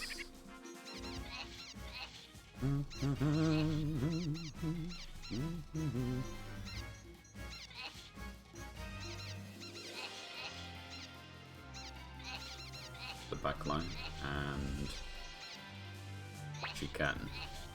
Estorm. I think it's just 2, right? Damn. Yeah, Camille's got those vampire abilities now. She's really good.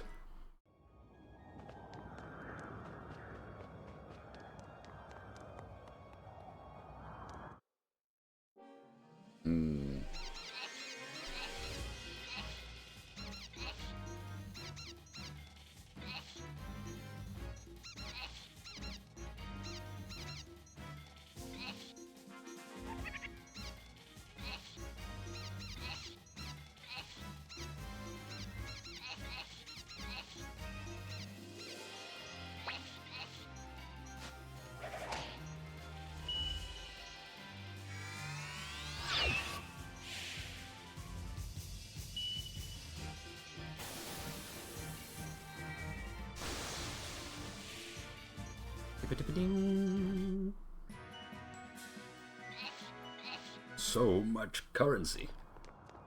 Barbarossa. Oh.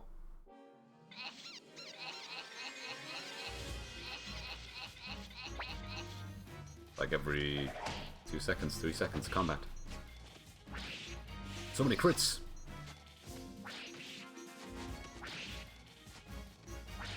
Nice.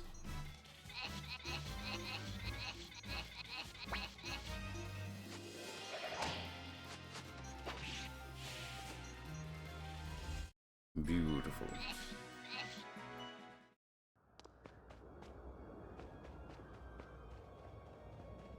Speaking of like FAQ and all that as well, and since we mentioned Bruce too, I can't picture Josie coming back. I can't see it.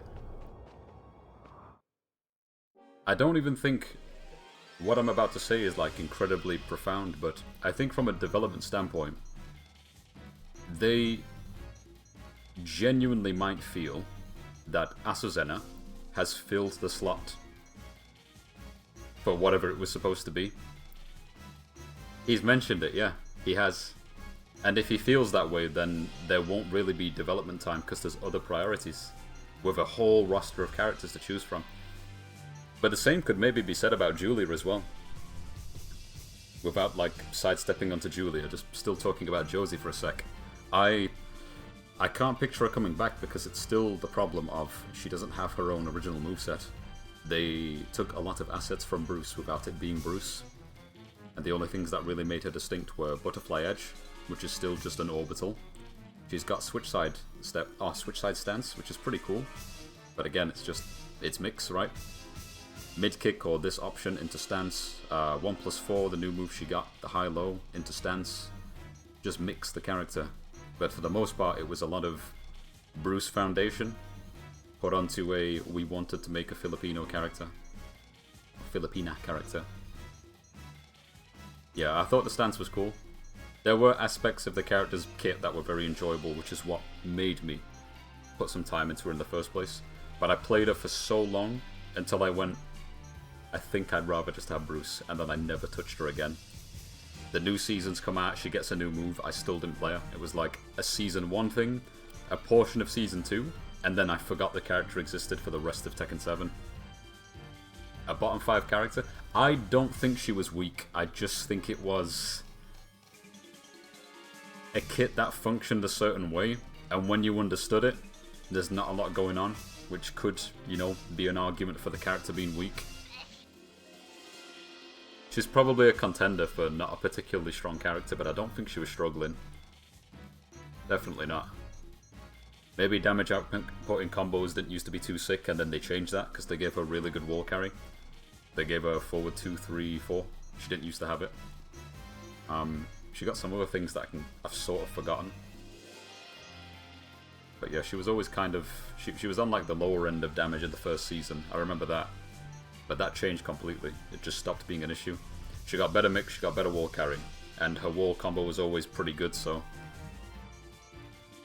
They should have given her a wave dash. I think that would have been a good way to make her separate. And I would have sat there thinking, damn, I wish Bruce was in this game, so he was the one with the wave dash. Because I would have loved to have seen that character come back and they just went, yeah, they've spent a lot of time together, you know? Just a bit of sparring on the side, he can wave dash now. Here's some secret lore, you know Kazuya's down forward too? Did you know he learned that by watching a Muay Thai tournament when he was younger? Because he saw Bruce do the unblockable? It's almost the same animation. It's almost the same move. Oh, you know when Kazuya learned how to do 1, 2, 4, 3? He learned that from Bruce. He also has 1, 2, down, 4, 3. Ho ho ho! I'm just being cheeky now. But they have got some tools in their kit that are very similar to each other, which is, I think, is pretty cool. Yeah, just like how Jin got Lars's Death 3. Or, you know, how Lars and Jin do have that same 2-part string. Jin's is back 2-1, and I think Lars is also maybe back 2-1, unless it's down back 2-1. They've got the same sort of like 2-parter. His Warlander, basically, right? That's the same attack. It may as well be. Yeah. But I think Lars... I don't know if Lars is safe and neutral. It might be punishable. No, Jin's is safe. I should be like playing whilst doing this at the same time. It's good practice. I can multitask, I promise. Lars is safe as well. That's cool. Yeah, they're basically the same. It adds like a extra cool layer of these two get along with each other. Here's the intro of the fist bump. So they've got a few similar moves. Whereas back in the Tekken 6 days, I just used to think, oh yeah, here's the character that just has everything. Like, why would you pick these characters when you can play anime, man? Ho ho ho. Pick a top tier. Just pick a top tier. But yes, I think it's cool when you can see, like, connections between characters. You can make, true. You could make similarities between Anna and Bruce as well. You know, to say, like, they've actually worked together, because Anna's side throw is Bruce's back too. She has a side throw where she literally pins the opponent's head between her elbow and her knee, and it's the spitting image of Bruce doing the Muay Thai back two, which I think is really cool, because it's like, oh yeah, they might have actually sparred together because they both worked at G-Corp. You can always do things like that to make character relationships and interactions more cool. It's so simple.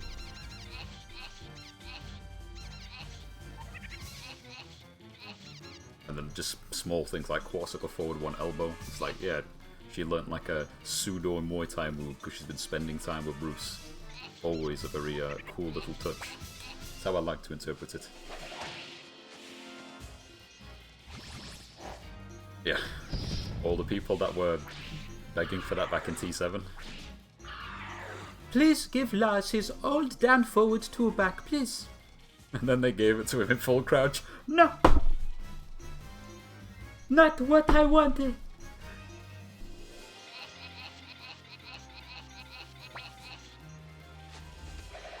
I do think it's cool he did get the attack back though, even in some form. Like how Asuka did not lose down forward 3 from tag 2, they just made it a full crouch down forward 3. Ah, staircase.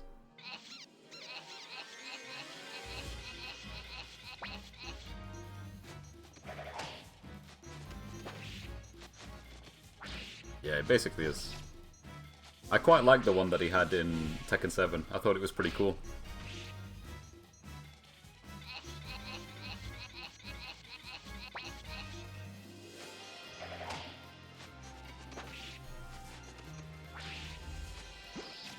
The new one is definitely a... it's definitely like a fuck you button, for sure, man. A swift elbow.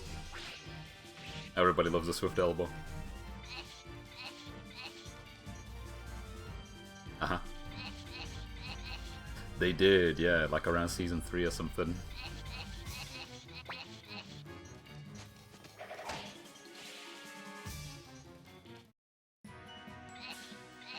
$9,000. I can finally go upstairs. I guess I should have known this area was going to be at the end of the game. Nothing here. So much combat. We want to make sure you're strong enough for the fight. Then you survive the onslaught, and you're doing well. Attack the back. Save some cash just in case. Yeah. We should be careful.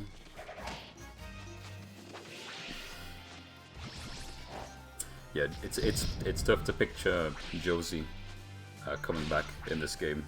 Like, really tough. My mind is like dead set on I could only hypothetically picture her existing again if a tag tournament existed, and I can't picture a tag tournament existing in any climate for a long time, just because of how things are now. But if they made one, then yeah, she'd probably be in it. That'd be pretty cool. They need to like rehash her whole moveset and figure out what they want to do with her. They gotta figure out what they want to do with her design and how she behaves. It's just too... It seems like too much of a risk to put like 9 months to a year's worth of resources into, just to bring back a character that's incredibly contentious to people. That's true. Despite people like forgetting Katarina might exist and never bringing her up, it would make more sense to try to figure out Katarina than it would to try and figure out someone like Josie. But I also feel like Katarina could be thrown in the same basket as Josie, and as well, possibly, Lucky Chloe, because when I've listened to Harada talk about what the intent was behind making Lucky Chloe, regarding the fighting style, not the design, everything that they've described with that character, and aspects of what have been shown with characters like Josie and Katarina, have all gone into Asazena, and it works. Even if there's people that don't like Asazena, it's usually people that just don't try her or don't play as her. They hear the coffee gimmick and then they leave her alone. But when you actually play the character and look at the kit, I think they've done really well to design this character. It's a very well designed character. It's a good move list, it's very fun. It generally works without being too crazy. She was just mental at release, unfortunately. And then they toned it down, and, you know, anybody that was picking the character that was dumb strong stopped picking her, and everybody that likes the character continued to play her. And I think she's pretty fun. So fun that I wouldn't have buffed it at all. But yeah, it's overdue.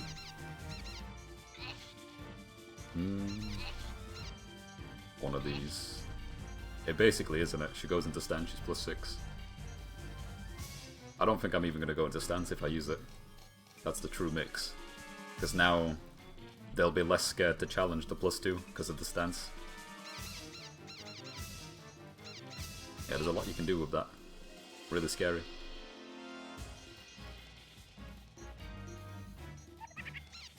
We'll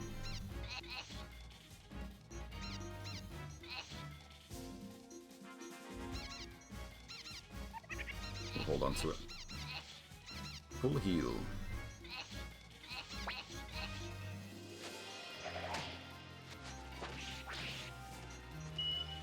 Oh yeah, absolutely.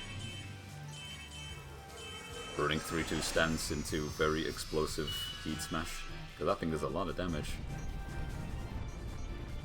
Really good damage, tracks really well. And then you still get a mix afterwards.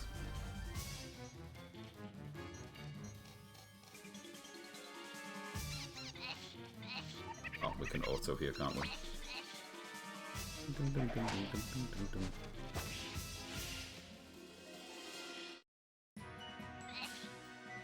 It's everything. Because with that much advantage, you have to hold the mix. You do not have the window to press a mid. The craziest thing you're going to see is I'm Feng. I refuse to block. Backswing blow. That's it. You're going to see backswing characters do something crazy. You're going to see Devil Jin try and press back 3 maybe. But nothing else. It's just death. Go high, get knocked down, go low, get launched. But you know, there's always someone that's trying to down jab at +5. I've done it a few times.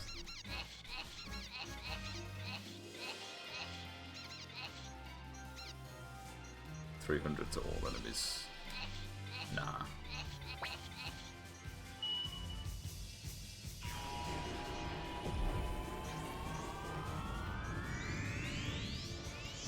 I think I've got a little bit of tea left. Yes.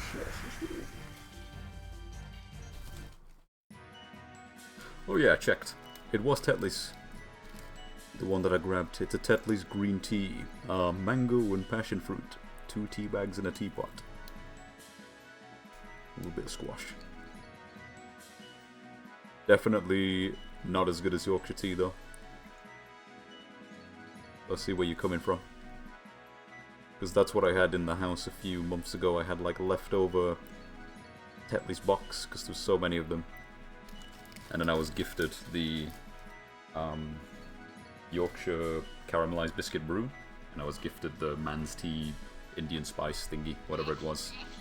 And out of the 3 of them, they were all fine because it's tea. But the ones with the most flavor were the Man's Tea for sure. And the biscuit brew because it's accessible. So that's the one I tend to get now. What's the concoction? It's 2 tea bags, a splash of mango and passion fruit squash as well, and then just a big old kettle.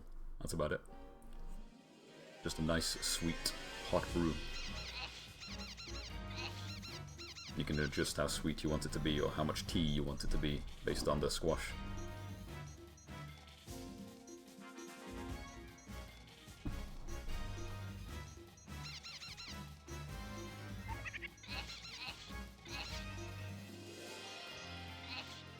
I do that too sometimes. Need a lot of honey though for a teapot.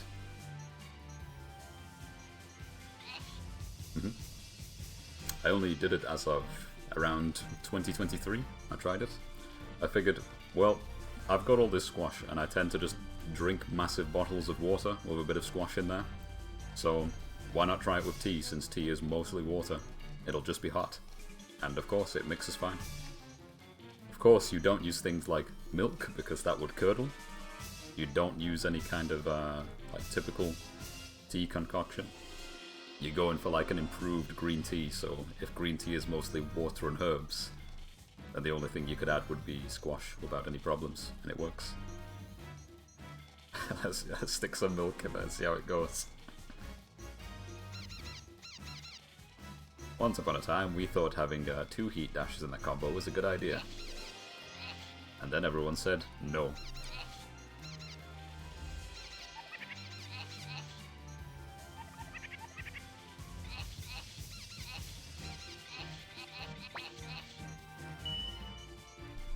It's gonna be a tournament and a half to watch.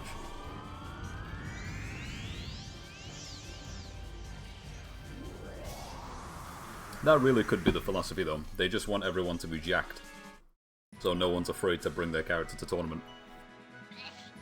But it is like you said, something could go under the radar. Something like Zafina having back 1+2.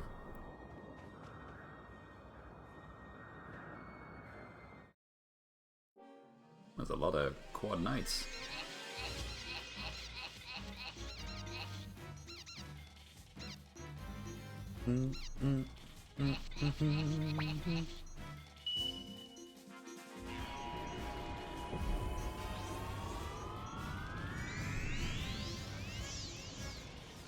I think the cool thing, if Bruce came back, and I'm really not putting anything on it, I just doubt it so heavily.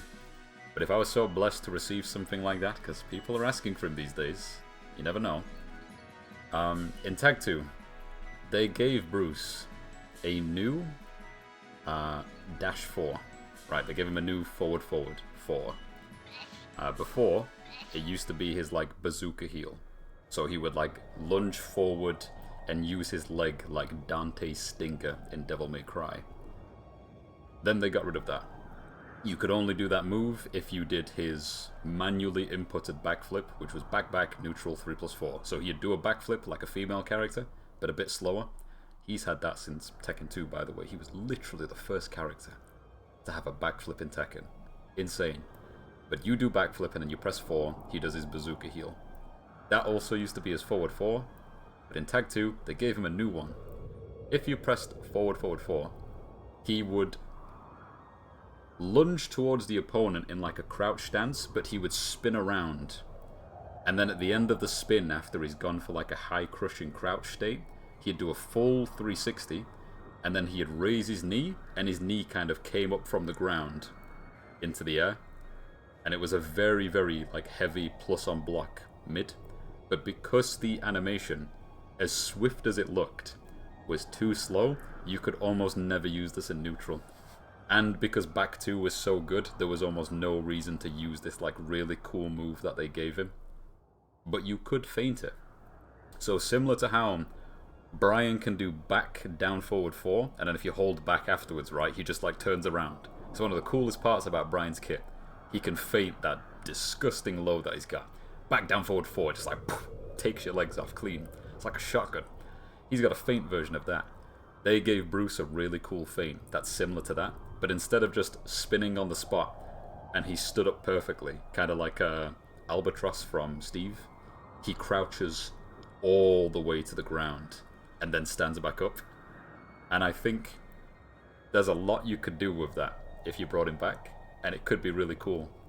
They could have gone an extra layer and been like, okay, we think Bruce's teep, which is 3 into his step cancel, when he does 3 into 1 loops all the time, so it's like 3-2 forward 1, 3-2 forward 1, 3-2 forward 1, best wall carry in the game next to like Lee and Nina. If they got rid of that, I don't think it would have been a bad idea to replace his generic slow crouch dash with the new animation that he got from forward 4. So instead he would do teep, and if he cancelled it, he'd roll towards you like sideways. So he'd like spin Albatross off of the kick, but he crouches halfway down and then stands back up. And he still has mostly his same options, but you could change them. If they don't want him to do like 3-2-1 loops, then they could just put that spin in there and then give him like Josie's 1 elbow from her crouch dash instead. But he keeps all the other stuff he's got. Like crouch dash 2, that deep low launch elbow was really cool. The crouch dash 3 still there. Yeah, there's a lot of things you could do. I think if there's anything I want to see about that character's kit is that he shouldn't be reliant upon back 2, and if back 2 exists it needs to be a difficult input, but they're not going to do that. So what they should do is make back 2 is not a counter hit launcher, it's just like a knockdown. It should be used as a hit throw, like a combo ender.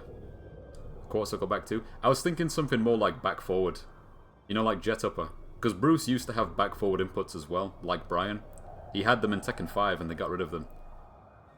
But they could have also given him something like Fakonram's lightning kick, the back forward 4, which is kind of cool for Fak, but Bruce could have had it. But if they don't want to just steal from other characters to put it onto their other character, then yeah, if he has something like back 2, make it a tricky input, like back forward. Or yeah, quarter circle back 2, maybe. But I don't think it should be a launcher. I think that move works better if you're actually trying to put it in a combo, and sometimes, because of how all-encompassing it is, some people did end combos with back 2 on open stages. Now, not even Tornado, just because it's a big crushing like crumple in it. Like, he uses his elbow and his knee, so it's like a pair of scissors. It's literally turning his body into scissors. So what you should do instead is, if you land back 2 on an airborne opponent, it turns into a hit throw. And all you have to do is find the appropriate animation afterwards to make it look good. So if you land back 2 in an aerial combo, he could do anything, right? He could transition into something that looks similar to his forward 3+4 throw after landing back 2 in the air. It doesn't have to be the exact same, but he could just do anything. Or do something crazy like Zack from DOA, like he does like a jumping knee after it connects, and he kicks you over his head. So if you land back 2 in a combo as Bruce, you can side switch, if you want to. Kunimitsu could side switch, maybe you could let Bruce side switch. But it could be anything. It could have like a ground break property, but if that's too powerful, then do something else. Ground break, switch sides, anything.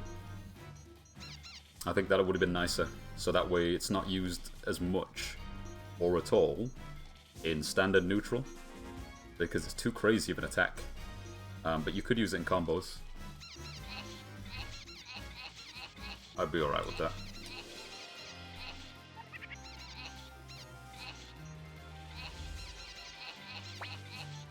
That will probably kill them.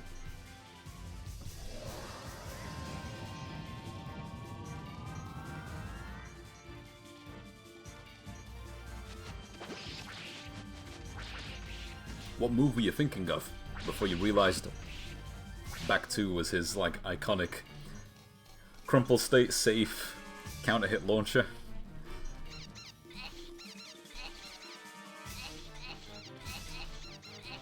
I can remember most of his move list, so whatever you describe.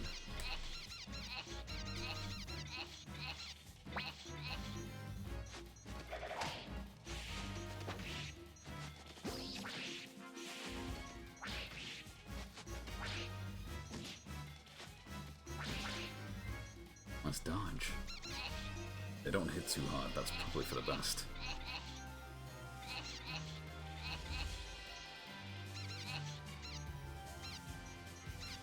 We might need these for the boss fight, so I'm trying to be a little bit careful about using up these heals.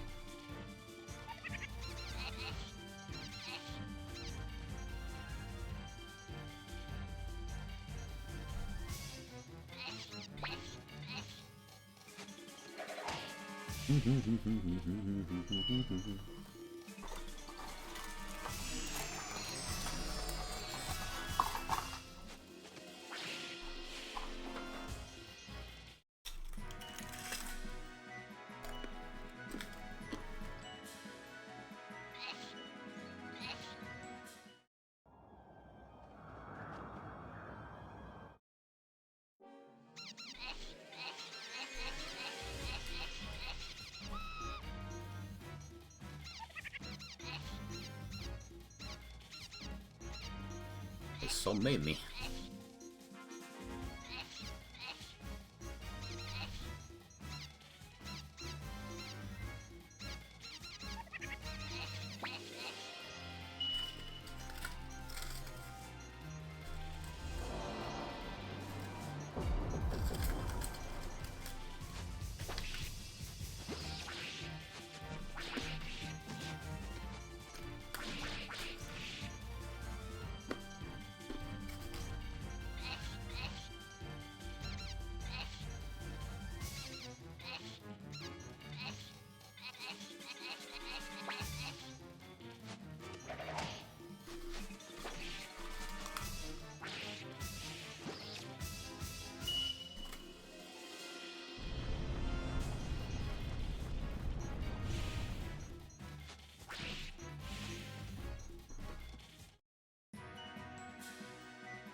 I'm mostly thinking about if she still got certain things that I used.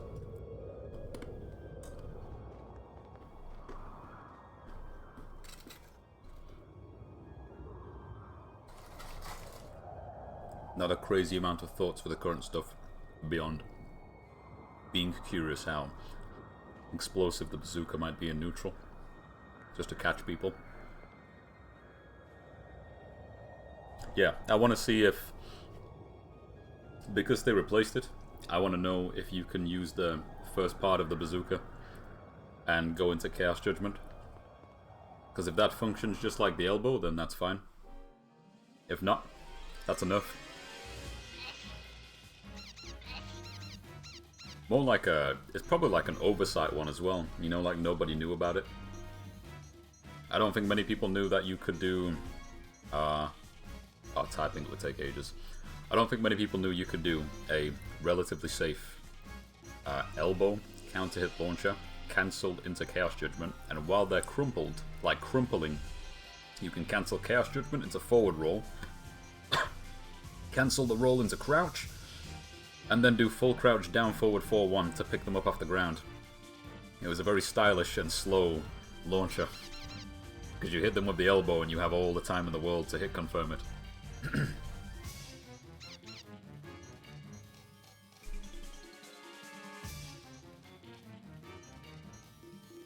The alternative, like, ideal follow-up was you hit them with the elbow and counter hit, you go into Chaos Judgment, and you cancel Chaos Judgment into Creep Step 1, so you get the elbow. But the inconsistency on following up with the elbow launcher after the crumple state was incredibly high, especially off axis, but it was good if you were on the left side. But if you wanted a consistent combo, you did elbow, Chaos Judgment, roll, full crouch, down forward 4-1, and that would pick them up. And now you basically had like a safe launcher you could just throw out in neutral. Really cool. Very cool, very unhealthy.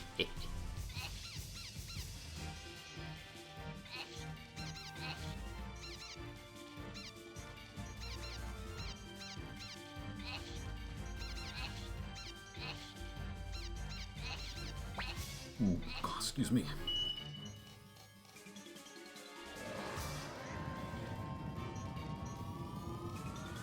I am happy to see that CD4 is still there though, and it's got the same numbers on it.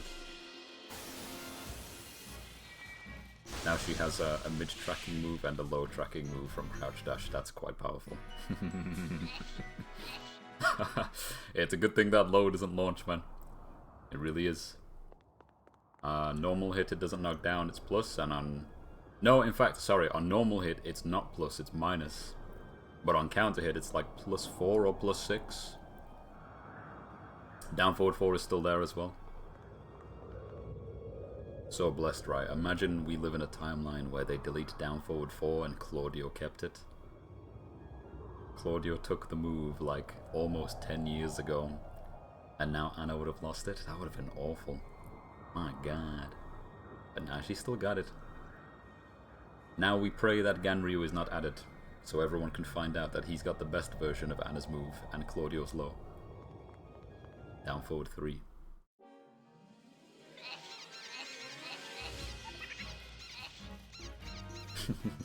God.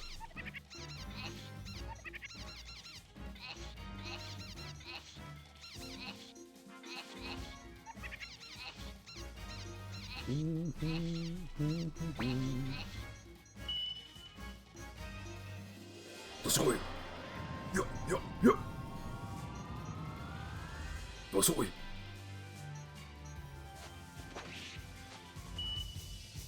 Oh, lightning, please kill them.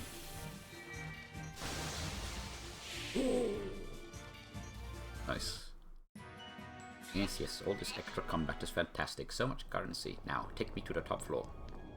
So much battle! I really don't want you coming through here at like level 1, clearly. Forced combat. Tell you what, we can just wipe them here, can't we? May as well.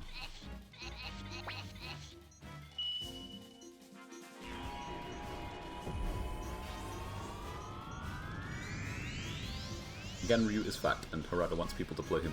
That's about it.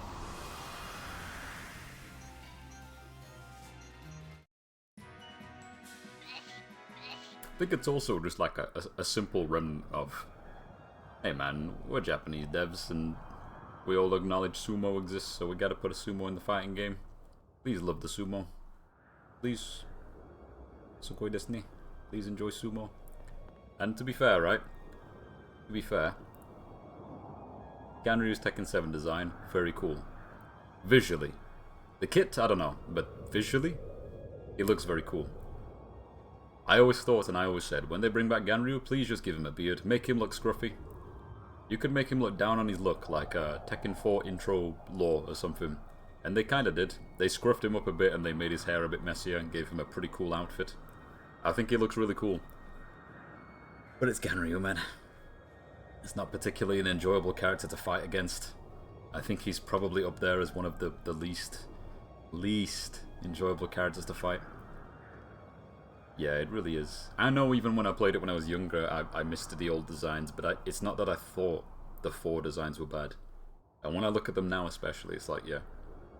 Yeah, it's pretty cool. Paul's designs are all good across the board. I like the one where the gi is like dangled down, he's got the shirt on, the gloves, and his hair's classic. And I like the one where he's got like the tight fit shirt with a bit of skin showing, and he's got his hair down. That looks cool.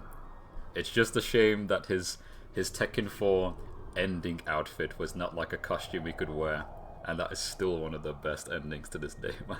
Oh my god. Ain't my style. The theme, the look, it was nice.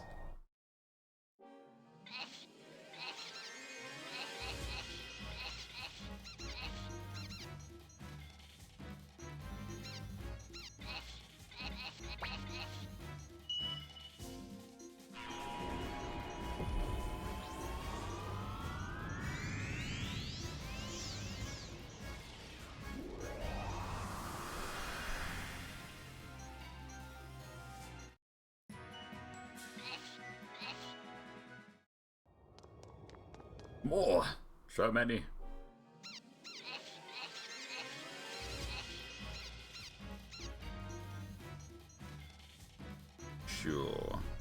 Yeah, but he might need it in an emergency.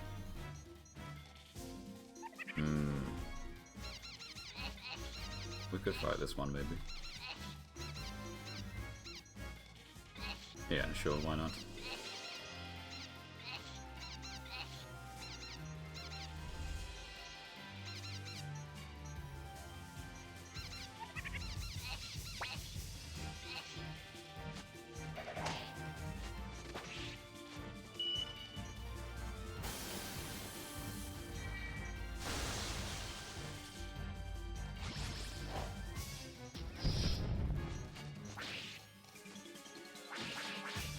Nice dodge.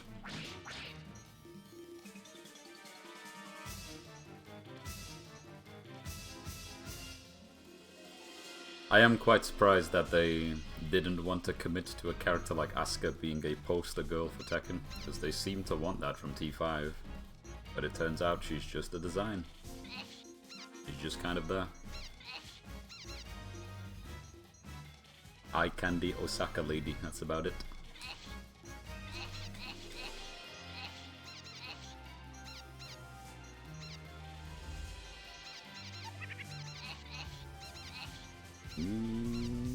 Good heal. And we'll fight this out. Who would you prefer as a poster girl? I think it sensibly makes a lot of sense to be Asuka for an unbelievable amount of reasons. One, just the visual design. It's eye-catching. Like, she's got the kind of hair of a character, of a protagonist. Secondly, understandable fighting style and accessible fighting style. 3, general personality is quite separated from a lot of things. She is like her own character, but she's connected to your main characters, so there's a lot you can do with that. But if you contrast that to someone like Xiao Yu, who I think is completely fine in like most regards, right? Xiao Yu's biggest like personality trait is, I love Jin. I will support Jin no matter how evil and twisted of a bastard he is. Her voice is close to being annoying. It probably is annoying for a lot of people. And the fighting style is incredibly not accessible. I don't think it's super difficult. Like, Xiao Yu's surprisingly straightforward to understand, but there's a lot of depth to the character. But for it to be a poster girl, I don't know, man. I think the name's too crazy for the average American to pronounce, so they can't make her a poster girl, can they? People still call her Zhao Yu, or X, like Shanghua. What the hell's this name with an X in it? Zhao Yu? X? You know? You need the name to be, like, pronounceable. And Asuka's still tough for people. That's still a tough one. Yeah, she makes for a better one, because she's got, like, the tropey design for it. She's got the gloves and the boots and the kind of overall aesthetic. The short hair. Kind of very clean design, nothing too crazy. It just works. Asuka Kazama. Yeah, that's fine, so long as people know what you mean in it. Nothing can get as bad as Zazmasol. Nothing is as bad as someone saying Zazmasol. You talking about sauce, mate? No, Zazmasol. You mean Zasalamel? Zazmasol, yeah. Zazmasol, that's my favorite, that's my guy. You know the dude with a scythe? He like death. He like a reaper. Zazmasol. I thought the guy was talking about flavored sauce, man. Zasalamel. This game's winner is Zasalamel. But I get it, you know, Zasalamel is a hard name to say. There's a whole bunch of, there's a lot of business going on in that. How many syllables is in his name? Too many. Balsamic vinegar. Balsamic Zazmasol.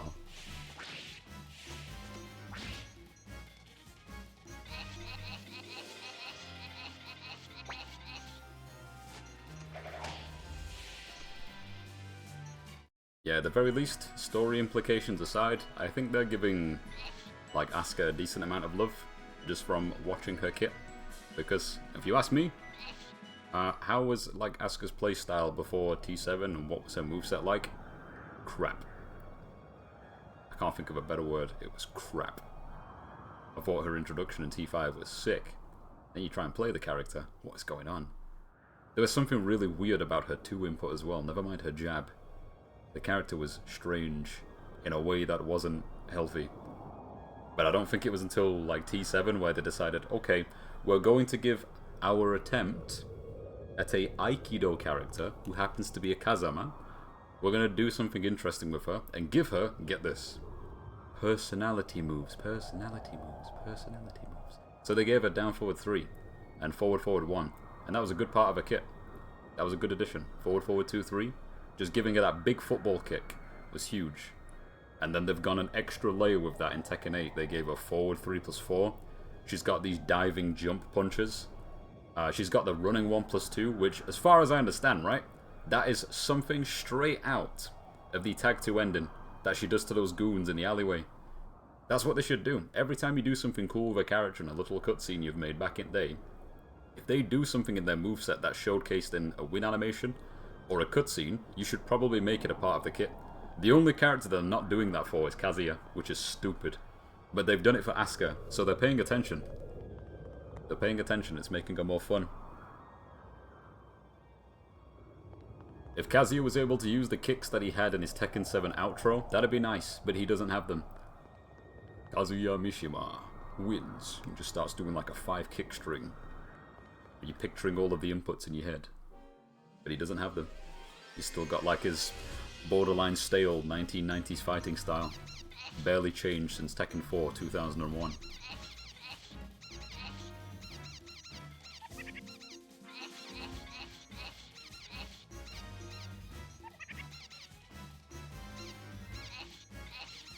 Let's get rid of that thing at the back, it's probably a good idea.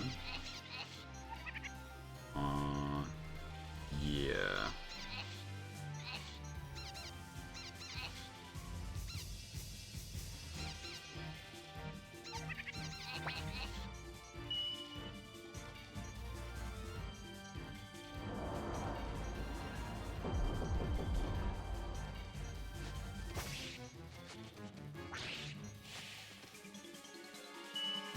I do think as well, before even playing the new patch, this idea of giving Asuka charge moves is actually really cool. Because if you were going to say, alright, of all the characters in the roster, never mind something as simple as of all the women in the roster, who is quite deserving of this like charge mechanic? And it was definitely this character, because it just suits the personality. She is a rough and tumble, chargy sort of character. So now that you can do things like charge down forward 3 or forward 2 into charge 3, that's great. Even if like from a balance perspective it might end up being insane, we don't know yet, but it suits the character. It's absolutely up her alley. It's really, really cool. It's going to make her very fun to play, and I think it's important for them as well to keep doing things where they're like, we can put Jun and Asuka in the same game and not have anyone be stupid enough to say that they're clones. I've barely seen anyone try to say it. I'll see people say things like one is better than the other, sure, that's fine.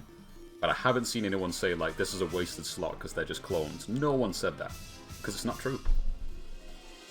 Very similar fighting style. A couple of similarities, but they don't play the same. Also surprisingly tricky to go from one to the other without like some habits carrying over, because they play quite different. And that's cool.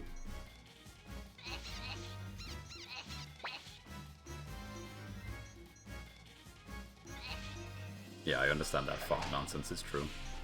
But it's been okay so far, I think. Outside of maybe Brian at the wall.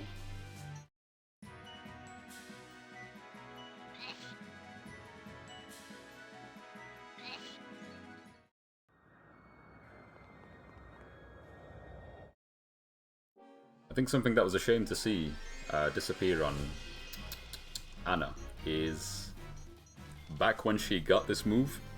Because she used to have a very similar moveset to Nina, to the point where they didn't even change the names. So, Anna also had a blonde bomb. When they changed her blonde bomb, right, quotation marks, they gave her like a scissor sort of animation. So her hands go inwards, and then they swipe outwards. One goes upwards, the other goes down. And the hit effect on that when it connected was really, really good. It's still an effect that's in Tekken right now. But Anna lost the effect in Tekken 7. She didn't have it. So her forward 1+2 was really average. It was kind of safe to approach with, even though it was like -8, but it might be worse than that, honestly. It might have been like -12, but had pushback. But it lost the hit effect. That thing just used to like turn you in the air and leave you face up, head towards, which is a very bad position to be in. Super, super bad. So if that comes back, that'd be cool. But whether they will, I don't know. I don't know, man, that'd be pretty powerful. It's basically like getting hit by Kazuya's down forward 1-4 right now. Very similar.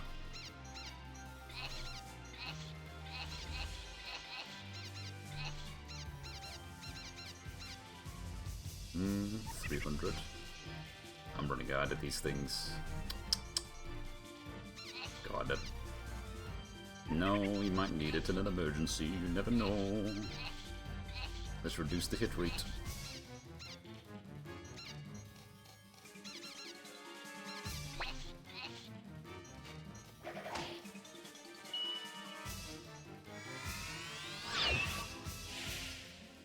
Beautiful. Camille, so strong. Oh. Got that medicine. Victor. Gotcha. That's probably fine. Yeah, sure.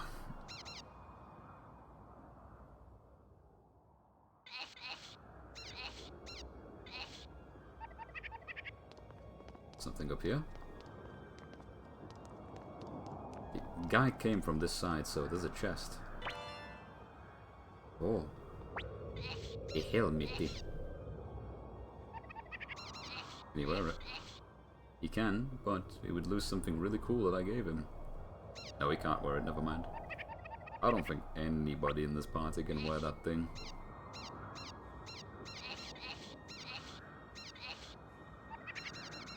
Let's try Camille.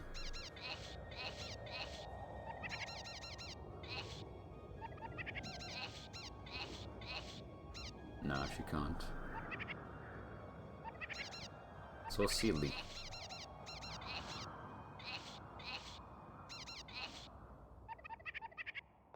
This was definitely you brought someone with armor in here. They could have put all of that stuff on. They were expecting somebody. A door? Oh, nice. Powering. I think I know what that does. Yeah, yeah. Out of all of these characters, I suppose it would make sense to give it to someone like Victor, because... Yes. That's it. Perfect. Plus 8 for cape. Plus 9, plus 18. Plus 13, I can give that to quite a few people. Camille's fine. Alright, I guess it's gonna be either Flick or Hicks. Flick's got lower defense right now, so... Where's it gone? Right here.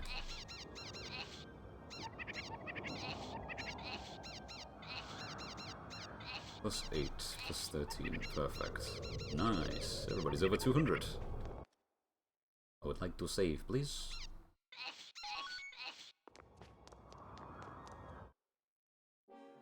It's good.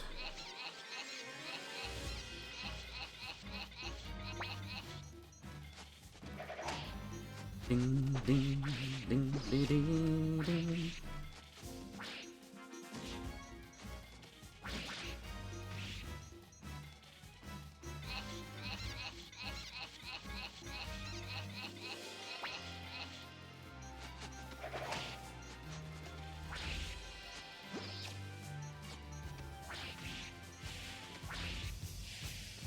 Suppose only time will tell as well if we ever get a story that involves characters that are not intrinsically focused on Mishima.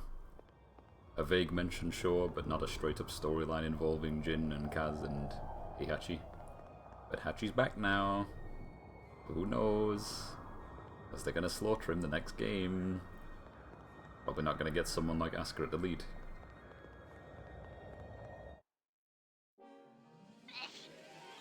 I do think that's an easy goofball-ish character to work with, though, in a lead role, if you do it right.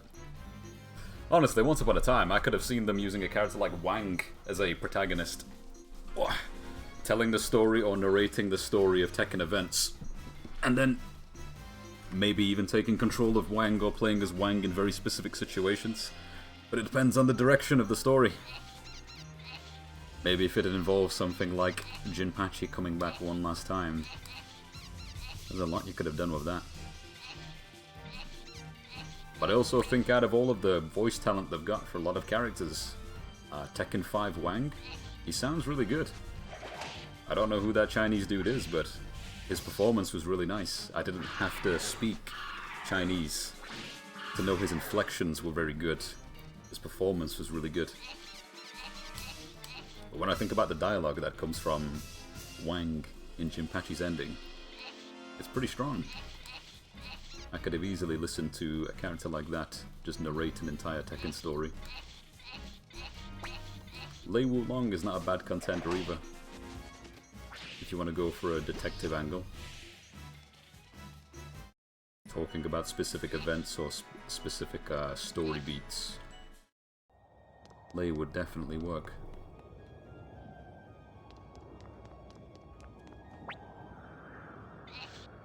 Need to be careful walking into this next room, something bad could happen. Do I have any spare medicine? Kind of.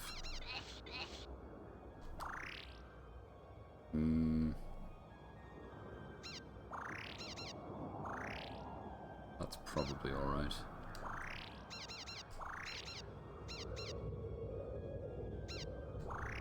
Perfect. Yes, I think Wang's biggest problem really is that he's one of like the biggest offenders of taking from everybody else's kit, and then they try to figure a fighting style out for him. Because I can still see the Tekken 1 and the Tekken 2 in Wang's entire moveset. The only unique things they really gave him was back 1, his evasive stance, like it's really cool. It's a very cool part of his kit. But yeah, he's still got like Chang strings from 4, Chang and Nina strings from his lows. He's got G clef. Down forward 2-1, again, it's more Chang stuff. His entire moveset was like... I'm trying to think like what was unique about him in the oldest of old games, because even characters like Lee and Anna, anyone that was a sub-boss, they had stuff that made them different from their counterparts. But Wang was like, everything has come from 3 different characters, and he had maybe one thing. Like a weird mid-launching toe peg sort of kick, which I think he lost by the time T5 came back. He had it in Tag 1 though. Waning Moon Throw, of course, in Tag 1. No, he had that in Tekken 2. I don't think he had it in Tekken 1. But yeah, he started feeling nice about the time T5 came out. Seeing all those characters come back was cool. Just a cool design. Hey, speaking of cool designs.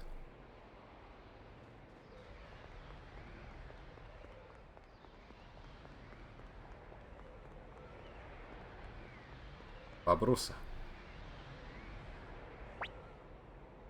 Well, cheer. Commander of the Liberation Army, you've come so far. I like seeing old characters in games, yeah. Old would be nice. Old would definitely be nice. Even if they would decided, what do we do with Bruce's hairstyle? They could go back to the Mohawk approach from like T2, or just give him a high top, and they could make his sides near the ears. They could just make it white, and the top of his hair can stay black, just to show that the dude is in fact like 51 years old. That'd be okay. But if we're talking like old, then yeah, it'd be nice as well. Wang is a good contender, because right now, like, our oldest character is Heihachi, innit? Heihachi, unless you want to start including things like, oh, Zafina's from a different timeline. She came out of the sand before the Tekken Tag Tournament and all this stuff began. God almighty, man, it'd be so bad. There ain't nothing wrong with messing around with locks as well as dreads. You just gotta put it on the right character. But you've got a dreads character now, so yeah, we got Leroy. Eddie's rocking the haircut, but it kind of works for Eddie. But for Bruce, I like the high top look.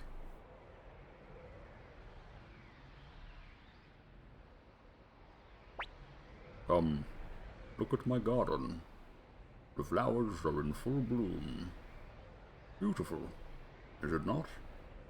And yet it is all that remains of my empire. It's true. Gonna be a sad talk. Here, with my own hands, I will protect this garden. I will defend the last piece of my empire to the bitter end. Dragon King's sword, give me your strength. What is this arena? Oh my god, a dragon. About to get 64 pound. No attacking before turn begin.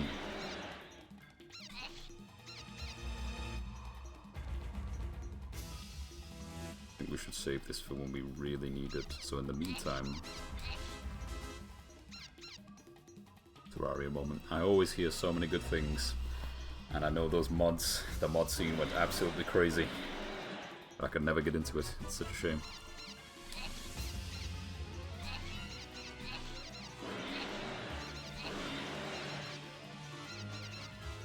This won't matter, it's a boss.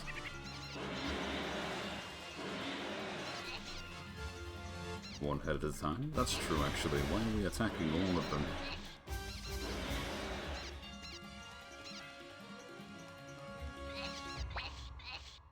Let's see.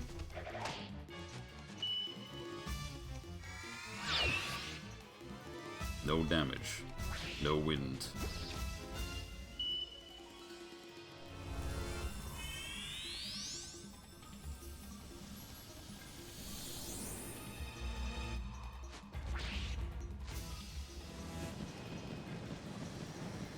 My god.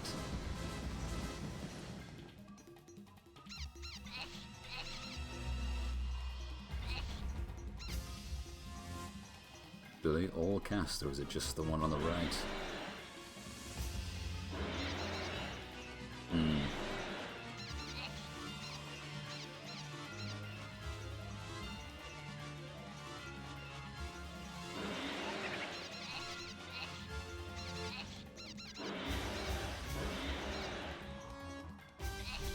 Let's see if it works.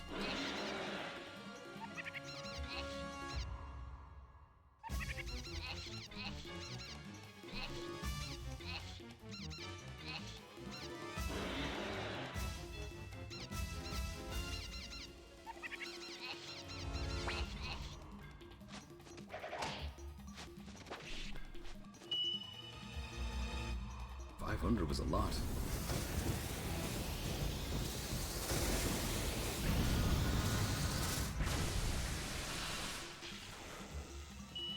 Zero on the middle head.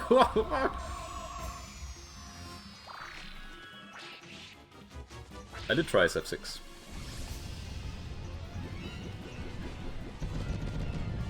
Yeah, I thought SF6 was fine. I think the timing to play it regarding like things was bad timing, but I had a good time. I only went into ranked for a bit.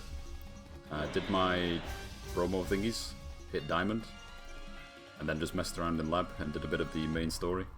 And played Aki when she came out and reminded myself, damn, 2D fighters just ain't it. But I like that character. If I was gonna play it, I would probably play Aki a lot. I just don't like the inputs. I don't like the whole like triple button press to go into particular stands and cancel stands into thingy. It still feels too...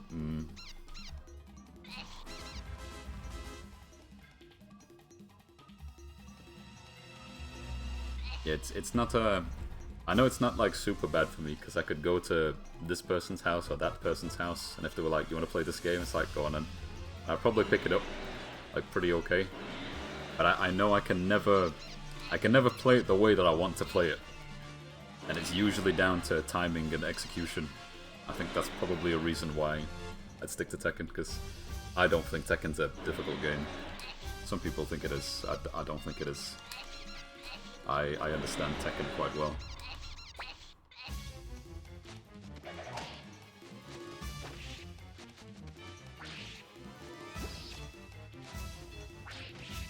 God, man, I remember tuning into Injustice streams and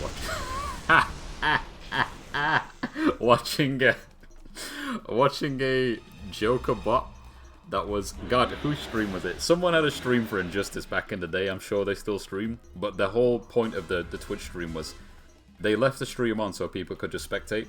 So the way that they made it so people could spectate is they had to set the... They had to make it so there was like a macro to keep them in the lobby, but there was no way to put themselves as like a host or a spectator, so they had Joker auto-selected, and whenever Joker was on screen, he would always do like one string over and over, and sometimes people would come into the lounge and they couldn't beat the Joker, who was just doing one string.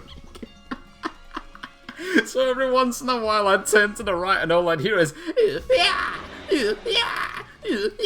over and over, and then you've got some dude from like Wisconsin swearing down the mic because he can't beat this Joker that keeps spamming. But get this, there's no one on the other side of the controller. It's a macro. Oh my god. Ah, that's my fondest memory of that game. I didn't even play it. I didn't even play the game, man. Oh, but I tell you, Deathstroke, oh, that is a travesty in game design. A zoner should not have access to a full screen DP that puts you full screen. Guns that have no reasonable sort of wind up or cooldown, it's literally a bullet. What a crazy way to design a zoner, man. Whenever I see people from NetherRealm Studios design a fighting game, it's like they don't understand how to make a fighting game, man. It's insane.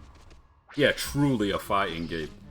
Imagine trying to fight that character and you have any idea how to zone whatsoever. I gotta pay attention, I might got someone killed.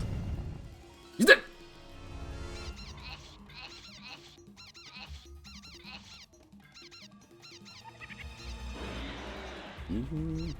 Yeah, this is fine.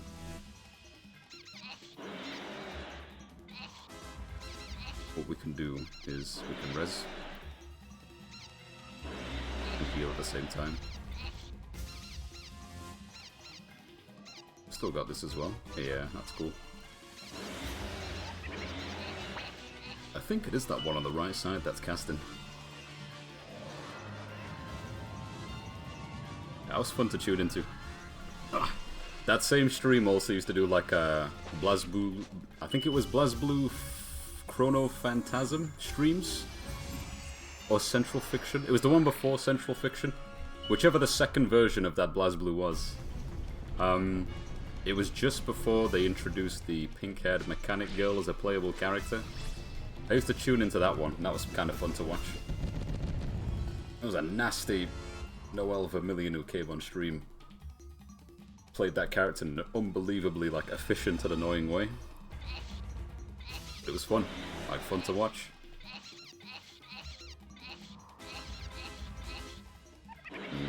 Slow down a second.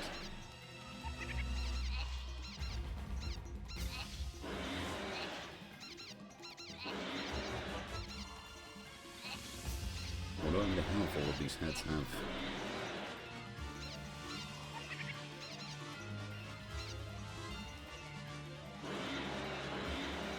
Yeah, just defend and we'll heal. Heal Hicks over here.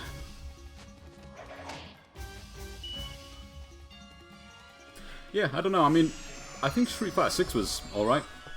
I think it's fine, like I was enjoying it.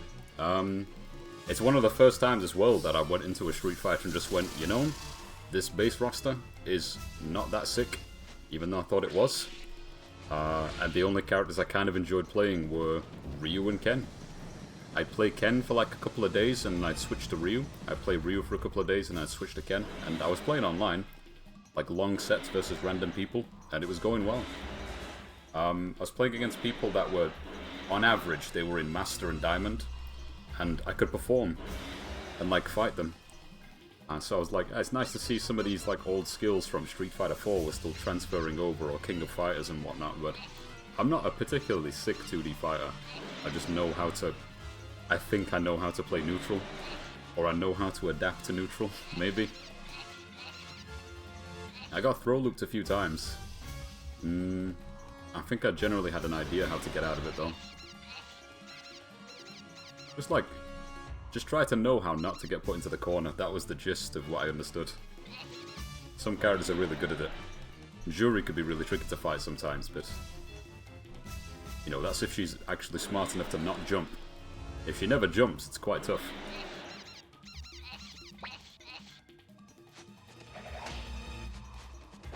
But Ryu seemed kind of fun in that game, for a change, not just stale bread, the character. I liked his normals, I liked some of his drive rush combos, he kind of felt like a Mishima. Because his drive rush combos are just like uppercut, uppercut, uppercut, uppercut. That was nice. Very heavy duffs. I think understanding the rules behind how drive rush worked, like learning that whilst playing, that was kind of an enjoyable experience. I thought, oh yeah, you can just keep things simple. It's like a more fun version of King of Fighters Max Mode. That's how I felt about it. But yeah, I was just sort of buying time until Tekken came out, I guess.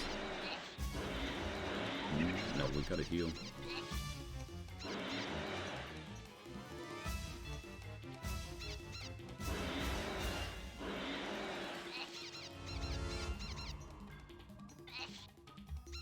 What do we have?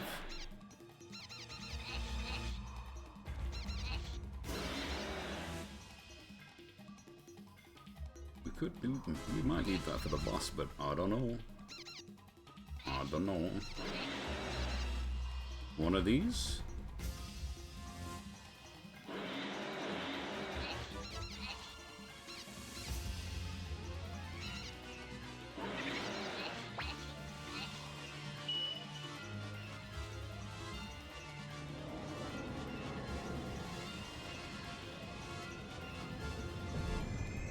I don't know what would get me to play it again as well at the moment. Like, it takes up a lot of space on the drive. So I don't currently have it installed, but maybe seeing characters like Dudley again would be cool, or Makoto. Maybe even someone like Eagle would be fun. But it's not like they don't have a character in there. I try to learn. Like Aki's got a good design, which is quite fun to play, but I think I want to play her good, and that's going to take some time. Time in a way that's kind of awkward because it's still a 2D game, it's very fast.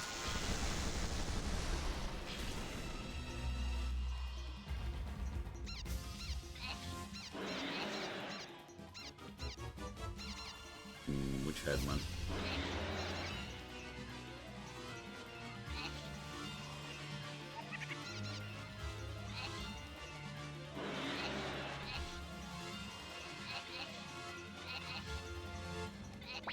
Careful.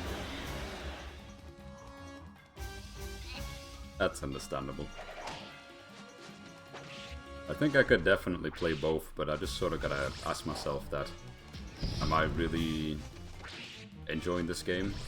And none of my like lack of enjoyment comes from the other people or playing against people. It just boils down to like learning the game doesn't feel as fun. I can have a good time playing Tekken, learning it, because you can learn getting your ass handed to you, and you can learn by going into the lab. But there's something about Street Fighter where it's like, the learning that I need to do right now is to optimize a lot of the combo routes I want to do, optimize my punishments, know that this particular situation can let me do this, and if you do this, you can probably hit confirm into this, and I think I like hit confirms in a very specific sort of way, and that's how it's done in Tekken. I don't like hit confirms in Street Fighter, generally speaking. It may just be too hard for me. There's even a part of me that kind of wishes the game was slower, but I don't mean slow motion, just If the fastest normal was 10 frames, I'd probably enjoy the game more. But we're still living in an era where 2D games have 3-frame normals and 2-frame normals sometimes, 4-frame normals. I definitely won't have the opinion that people who enjoy these games have. Oh, I just play other stuff. Do we need to heal right now? We probably should. Yeah, just in case. We might get nuked.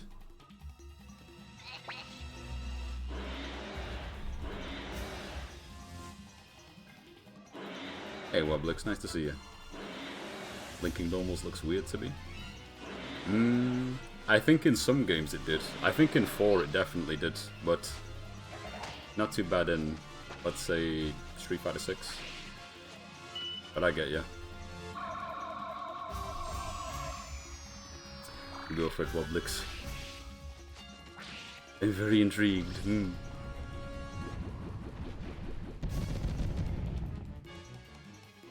2Ds in Tekken? I think the biggest shame about 2Ds in Tekken, when I think back to it, is it's kind of a shame that they tried to design them like actual Street Fighter characters and King of Fighters characters. I wouldn't have minded seeing like a Tekken interpretation of the character. You know, kind of like Street Fighter Cross Tekken. If the characters look like, say, how the Street Fighter Cross Tekken characters looked, where the Tekken characters had a certain feel to them, that'd be okay, maybe.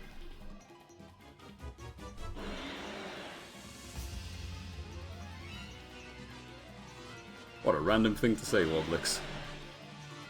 But that's great to hear. I'm glad you made it.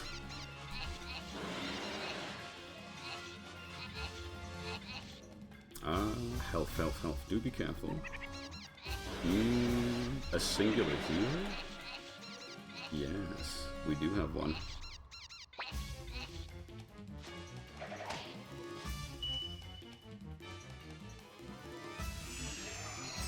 Nah, that's okay.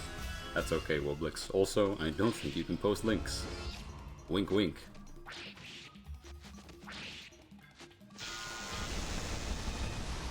When I think about Cross Tekken as well, man, yes, some of those characters were handled really, really well. Like, I didn't play Kaz, but I think Kazuya in Cross Tekken was pretty cool. Nina as well. Paul wasn't too bad. Law was really good. Some of them had like really fun interpretations of their style, so if that had happened in Tekken, that could have been kind of sick.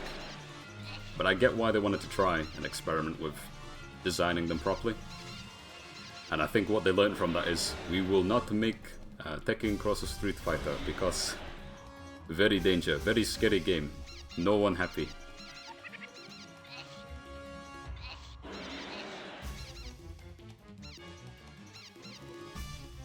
Can I cast this without a bad thing happening? I guess we'll find out.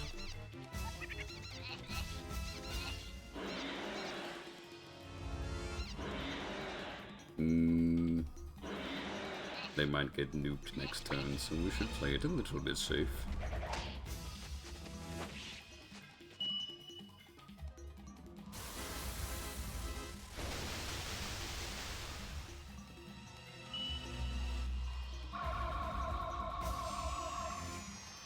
That's definitely a big problem. Though some characters did.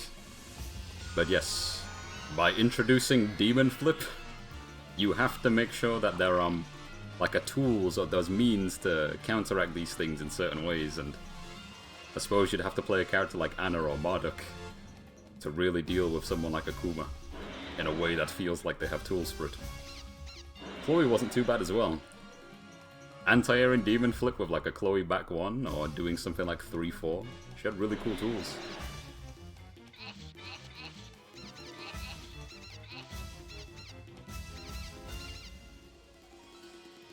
Claudio with the DP. Yeah, Claudio is ready and waiting. Like a buckshot. He is loaded for the sudden appearance of a 2D character. Ah! He's gonna be there. Sky/Nova. DP. He's ready.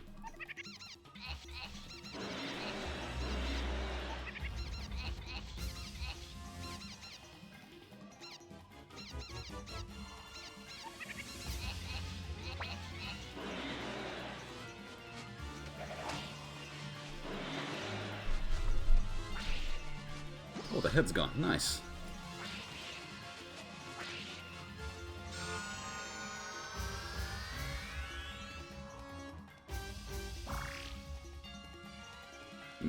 Interesting. It's back!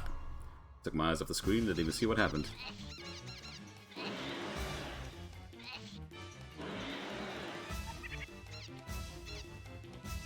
Oh man, if we have to take out all the heads at the same time, that's gonna be a problem.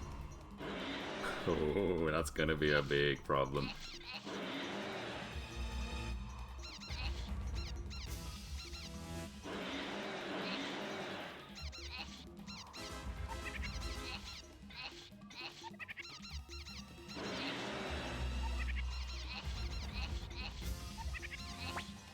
Oops.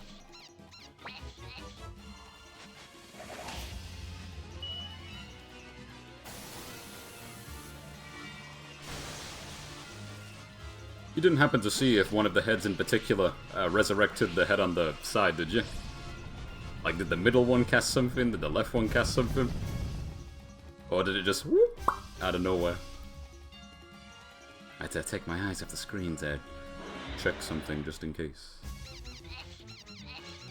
No worries if not. Nah, it's okay.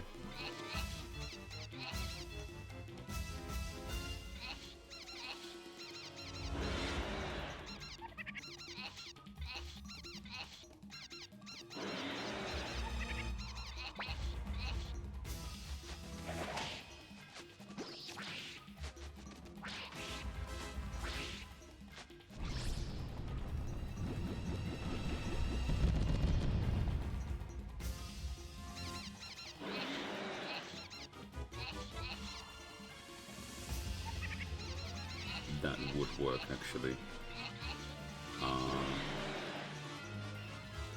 Left side as well, or right side?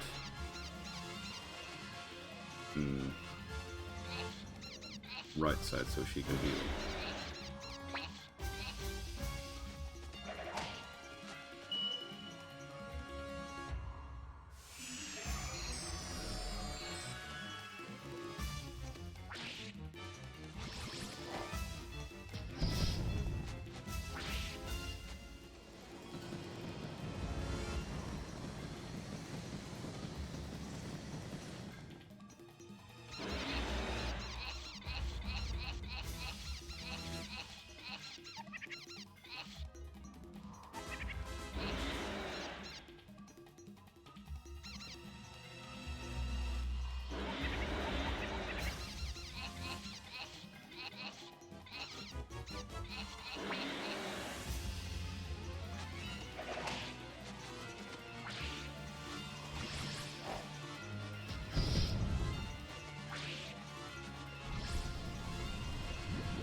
This could be a pickle, depending on the gimmick. Hopefully no gimmick. Hopefully not. Remove all heads at once, very danger. I wasn't keeping count of how much damage we'd dealt.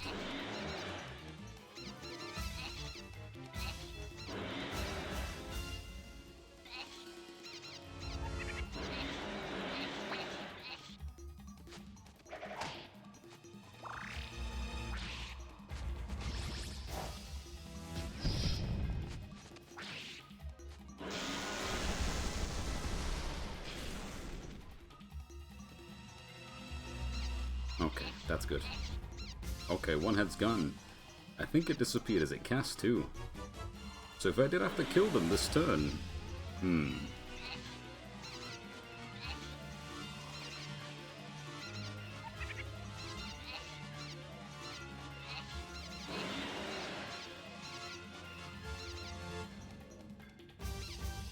Yeah, that's it.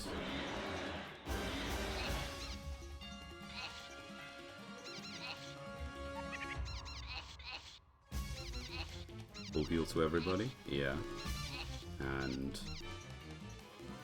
you want to try that?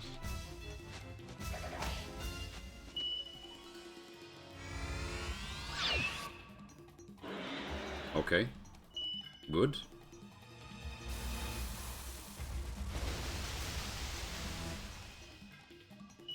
It's not enough.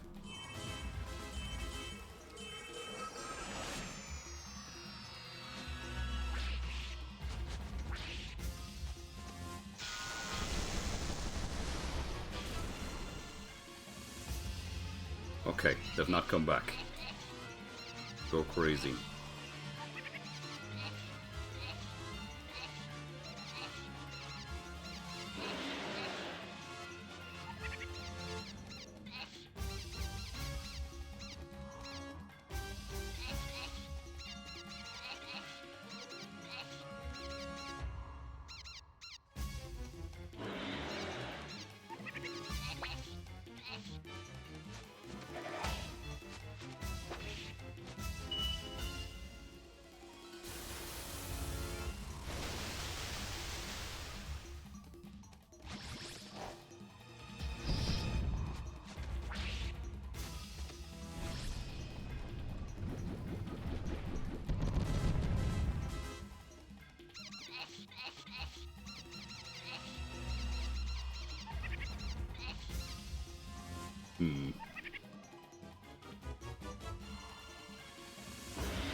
Only one singular heal, eh?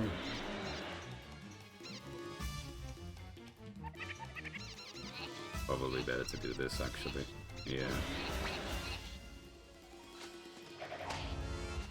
You can do it. Be strong. Be smäck. Be slash.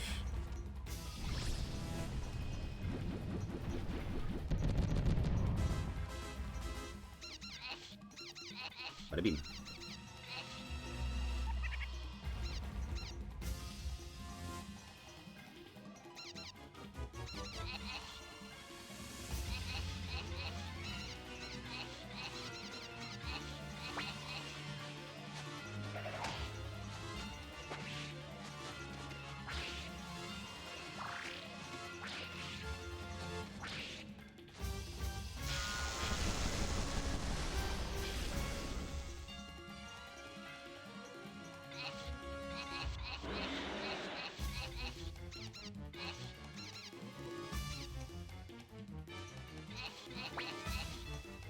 Is good.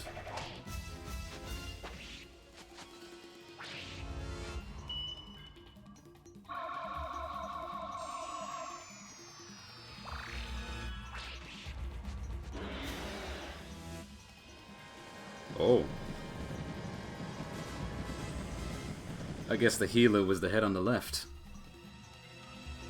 Could be wrong, but it might have been. Because the one on the right came back. And by getting rid of both of them, there was no problems. We had like 9 turns against one singular head.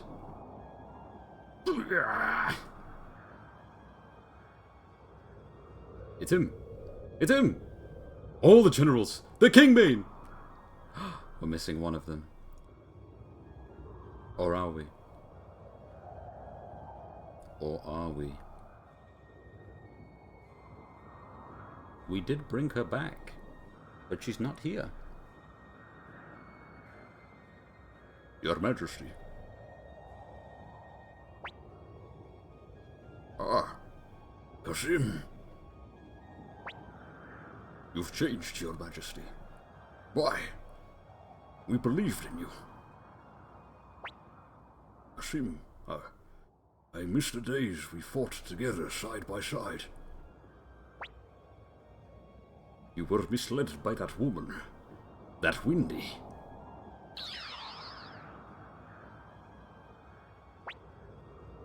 Barbarossa. Oh my, you've already lost? So much for the Golden Empire. Golden Emperor, right? Yeah. How dare you insult the Emperor? Oh, don't be silly. Your Majesty.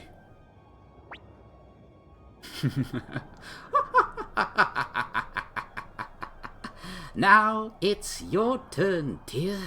The Empire has fallen, but your Soul Eater is still Mine. Give it to me now.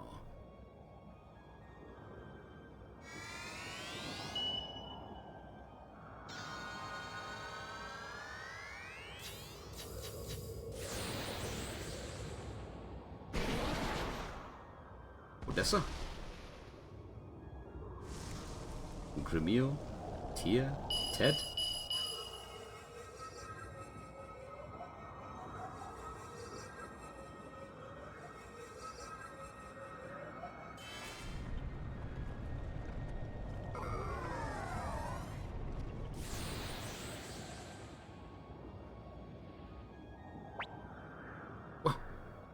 Why do you spurn me, Soul Eater? You control life and death, devour souls. Don't you see we are meant for each other? Together, we can take our revenge on this wretched world. And yet you reject me. You, the most cursed of runes. Even you refuse to accept me.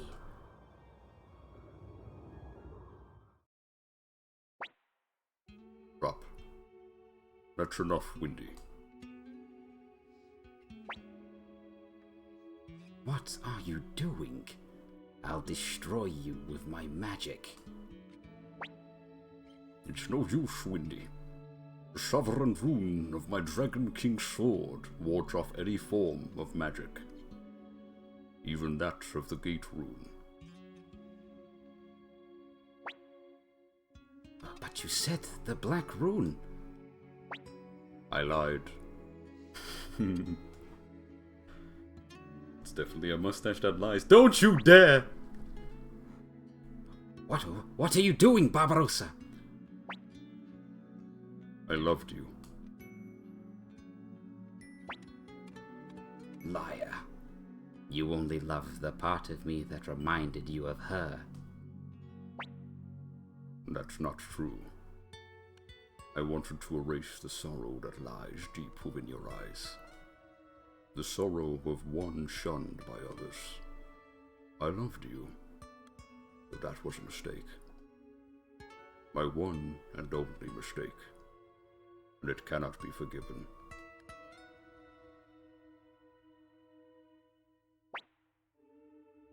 Please don't do this to me, Barbarossa.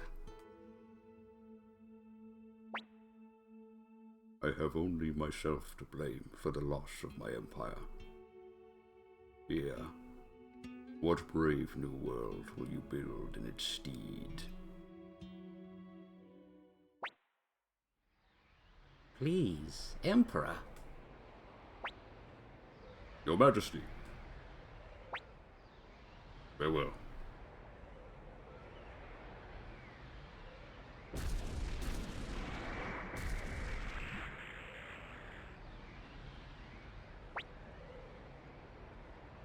It's the end of the Emperor. Yes, and the end of the Empire.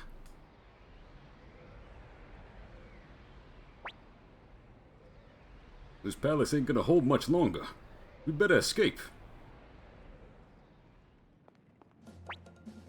Run! This place won't last much longer. But you guys... Emperor Barbarossa! the Kingbane! Your Majesty! New music.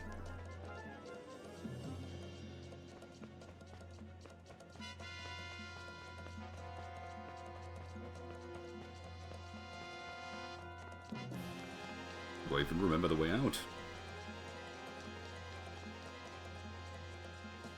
Don't block my path. Men, you must leave. It's those Liberation Army dogs! Don't let them out if you're alive! I'll hold him off. You go on ahead. You gonna die for this? Don't be ridiculous, Victor. Don't take too long. Whoa! Alright. Who do you think I am? I'm Victor the Victorious. I'll be right behind you, so don't you worry. Let's go, Commander. He's doing it for all of us. Now then, boys, step on up if you're ready to die. You'll have to rip the heart from my chest before I stop fighting.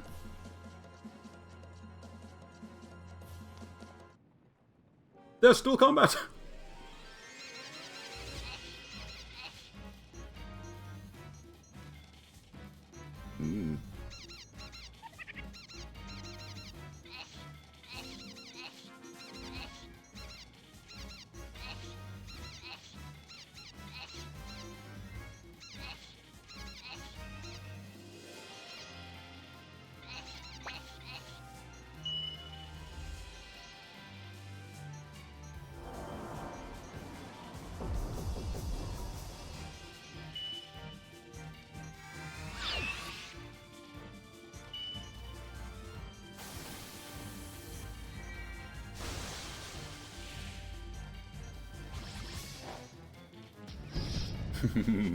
Is Victor getting his microwave hallway moment? I am lightning.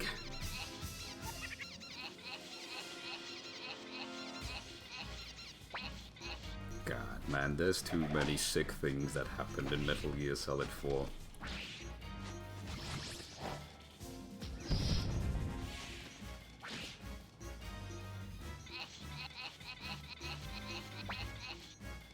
It's so good.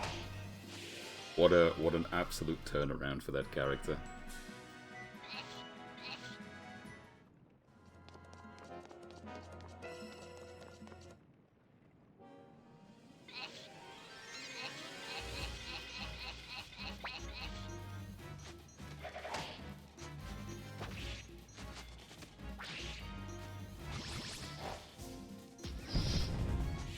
I liked Meryl's squad as well. Rat Patrol. They were all a cool bunch. The sniper, the big guy with the exclamation mark on his head as well. Johnny coming back, it was all good. Even Johnny's like cheesy love story moments were really sweet too. Flick! Careful, you fool! Tia, Odessa chose you. She chose you to rebuild this country. No way I'm letting you get killed here. I never hear the end of it when I see her in the afterlife. Go, Tia. Finish what we've waited for so long. What Odessa fought and died for. Hurry! Go!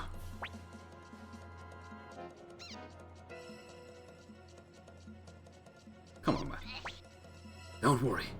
Victor and I will be right behind you. I don't have a choice, it's one of those. It's like a Gremio moment. Please, Master, don't leave me behind. I can't leave you here. Go now, or I swear I'll cut my own throat! You son of a bitch. Just like my ex-wife. A reunion can wait until I prove my worth. You don't have to do this, Blue Man. Hey, it's Vic. Where's Tia? You went on ahead. Now we can fight to our heart's content. Yeah. Too bad it's you I'm fighting alongside. Tia fled this way. We must avenge the Emperor. Let's go, Celestial Sword. Jeez, work me to death, why don't you? Oh yeah, Victor got a new sword while she were away. That was last session. I swear on my sword, Odessa, you shall not pass. Was that last session? Was that 2 sessions ago? This might have been 2, actually.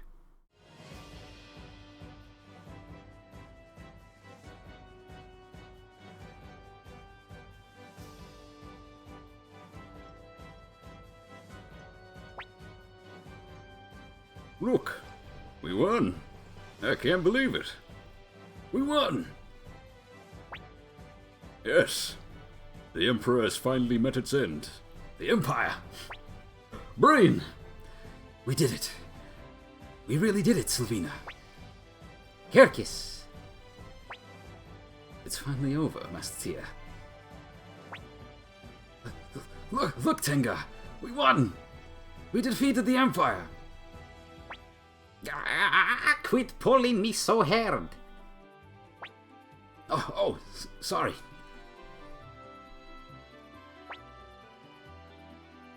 Guess that means Black has been avenged. It's over. Hey, old man. Glad you got to be part of all this before kicking the bucket. Quit calling me old man.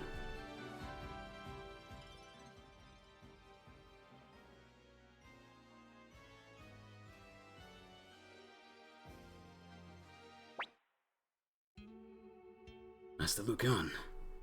Those voices. Have we won? Yes, that's right. I see. Master Lucan, I've long despised war. I always felt it wrong to take the life of another, no matter the reason. Yet, as a military strategist, I have been responsible for the loss of countless lives. I wonder if I made the right choice. Perhaps I should have stayed in that village, whiling away the years fishing. Well, Sir Matthew, the answer to that question.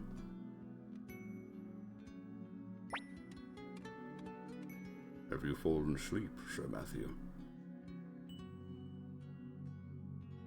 Rest in peace, my friend. You accomplished so very much.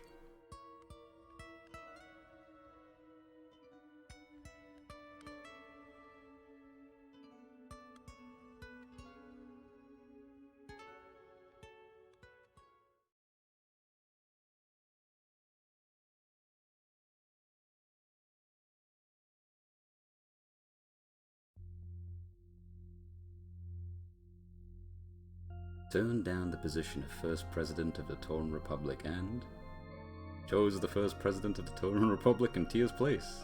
Passed away shortly after learning of the Liberation Army's victory, died in combat against Milik, left the Tauren Republic together with Futch. Gotcha. Turned down the position of Commander-in-Chief and returned to Moravia Castle to help strengthen the Northern defenses. Took up the position of Commander-in-Chief of the Republican Army.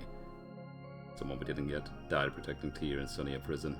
Became the first chairman of the Tauren Republic's Congress. Gained influence as head of the Merchant's Guild. Weary of battle, she still protects Tio's home to this day. Disappeared in the midst of the final battle. Became a commanding officer in the Tauren Republic Army, acting as a mediator with the village of the Elves. Cool. Refused to join the Republican Army, instead starting his own business. Was the guy that liked food. Disappeared in the midst of the final battle. Appointed as the bow staff instructor of the Republican Army. Invited to join the Republican Army but declined and left. Took off on a journey promising he'd return as the fastest man in the world. Left us some faraway place, saying that his contract was over. Briefly returned to the Kobold village before departing on the journey. Devoted himself to rebuilding the village of the elves. Spends the rest of his days watching over the graves where Barbarossa and Claudia lie resting. Killed in a duel against Tio McDowell. Yes. Began using his ship for legitimate trade, hoping to make his fortune. Returned to the village of Kaku to continue his carefree existence. Joined Angie in his new business.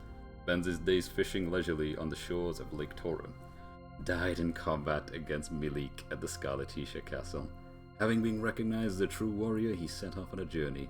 Joined Hicks on his journey uninvited, saying that he'd be lost without her. Appointed as commander in the Tauren Republic Border Guard. Invited to join the Republican Army along with Varkas, but disappeared. Wherever Lepant is, she is there by his side. Headed north, saying he'd found a good money-making opportunity. Set off on a journey in search of colors that represent freedom. Continued working as a rune sage in the town of Ante. Set off on a journey in trading in search of powerful opponents. Yep, that's a thing, man. For sure. Became the co-commander of the Capital Guard. Appointed as the secretary of the Tauren Republic. Put in charge of managing the Republic's finances. Died in combat against Yuba the Black Knight in the final battle. She did. Returned to his fields. Returned to the Dragon Knights in order to train future generations. Returned to Kulon Temple to resume his training. Dedicated himself to rebuilding Gregminster, the new capital. Set off on a journey to collect sounds from around the world. Quit the armor business and opened a playhouse, which is a roaring business. Opened a clinic where he saved the lives of many people. Returned to Kulon Temple. Having lost his position as a Dragon Knight, he set off on a journey with Humphrey. Cool. Returned to the hidden village of Rokaku. Made aware of his own ineptitude, he devoted himself to further training. He's a blacksmith. Invited to live in the village of Rokaku. Red Ninja. Succeeded the title of Master Blacksmith. Headed to the village of the dwarves to continue his training. Made a fortune selling his inventions. Forced her way into Taiho's house and ended up living there. Of course she did. Still gallivanting around as usual. Appointed as commander of the Tauren Republic's patrol corps. Continued to live life in his own indomitable way. Returned to the village of Tien, where he continues to work as a shipwright. Became the Tauren Republic's first judge. Took over the position of astrologer in Leknat's place. Cool. Became the most popular dancer in the Republic and now leads a life of luxury. Returned to the domain of the Dragonites to resume her duties. Continues to devote himself to his alchemical studies. Departed on a journey in search of new gadgets. Set off on a journey to spread the songs of the Liberation Army to people across the land. Another teleportation blunder sent her flying off to somewhere far away. Welcomed into the rebuilt village of the Elves. Returned home and received his inheritance. Well done! Left home once again, saying that adventure was calling. Died in combat against Yuba the Black Knight in the final battle. Started his own business with Lapan's assistant. Returned to the forest, where he hunts alone and lives freely. It's a dude! Set off on a journey to research and write a biography of Matthew. Appointed as a martial arts instructor in the Republican Army. Lives in a little house together with her cat, Mina. Returned to the Kobold village and became its chief. Currently working hard to become the second greatest Kobold warrior, the greatest being Kuromimi. Continued working as the cook at Mary's Inn. Opened a restaurant specializing in stews. Went straight and opened a successful inn. No more tea poison. Kept her childhood promise and became Kirkis' bride. Is apparently now training diligently to become a good housewife. Still lives in the town of Kaku and still enjoys playing dice. Given the task of creating decorative windows for the Tower of Magician's Island. Reopened her inn in Gregminster, the new capital of the Republic. Now working as a maid at the Mary's Inn, but still ready to give any guest she takes a dislike to a taste of her elbow. Alright, Anna? Devoted himself to designing new baths. Became gatekeeper of Tauren Castle at his own request. Set out to sea in order to see the edge of the world. Vanished along with Gregminster Palace's treasure.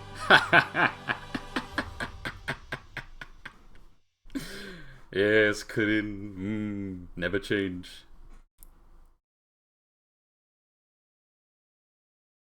I learned that two characters were dudes.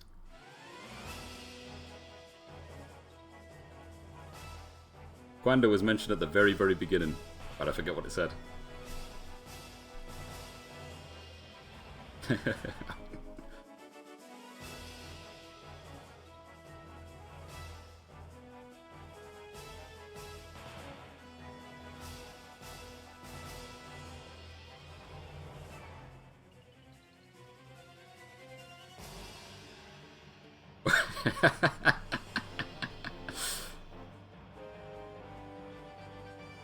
I believe he was in command of a very particular faction after the war.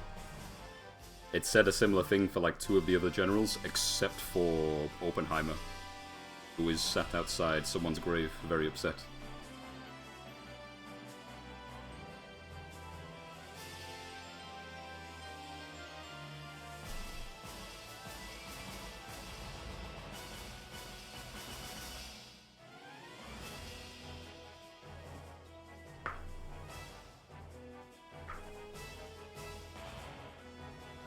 I wonder if there's actually more then, because our castle wasn't at the final level.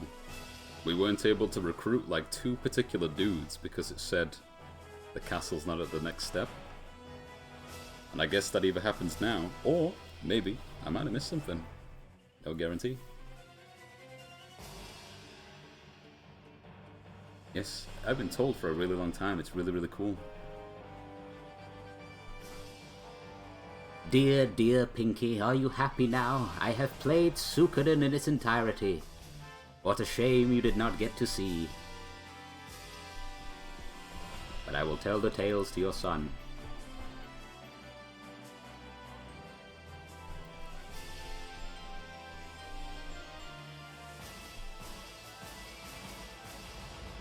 You want to know the cool thing as well, Modi?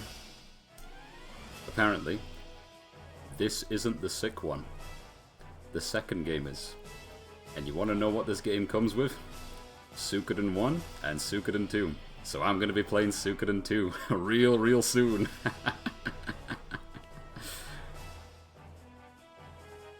My best friend's a good dude, so he's not spoiled anything, but he was very adamant to say, like, yeah, 2 is just...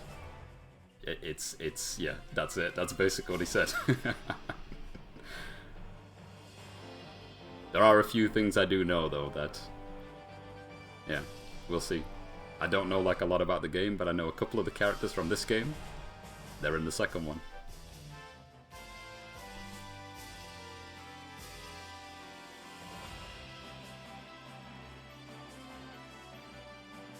Yeah, genuinely pretty cool.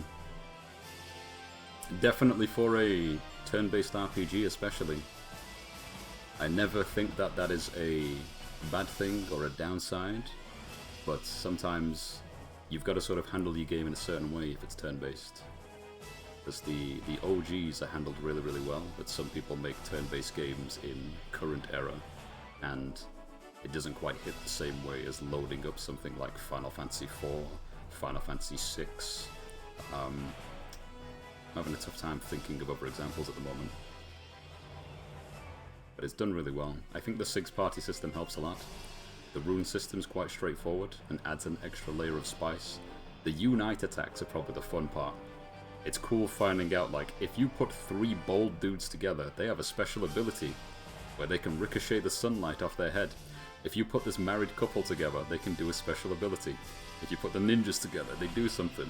If you pick 3 pretty girls, they have a pretty girl attack, and they do a joint Izuna bomb in the air, and then the final character throws like a Hadouken at them. It's really cool.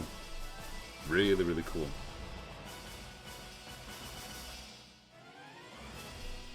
I definitely don't mind a good grind, it just depends on how the game is. A grind won't feel like a grind if it's fun. But they all tend to be balanced in a very particular way, you just have to be like self-aware of things. General rule of thumb tends to be if you play an RPG, especially like from back in the day, whenever you see a story event, and you have control of your characters again, if you're in an area, and you're running into random battles, stay there, and at least get all of your characters up by about 5 levels. If you do that, you probably won't run into an instance where a boss fight, or a particular enemy where you can't back out of, completely wrecks you.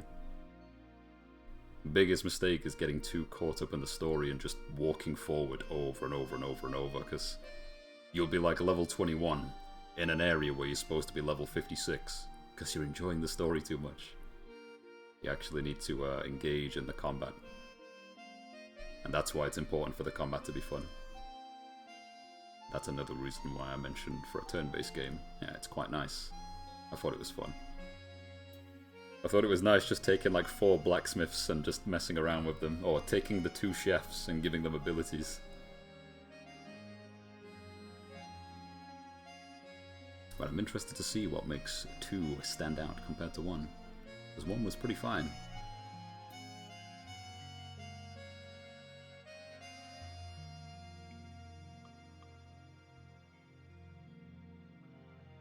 I suspect they've probably delved a little bit deeper with the interactions aspect. But I know one cool thing about 2 already is when combat starts, the idle animations aren't stiff. I think every single character has an idle animation, like an actual animation. Like things like that.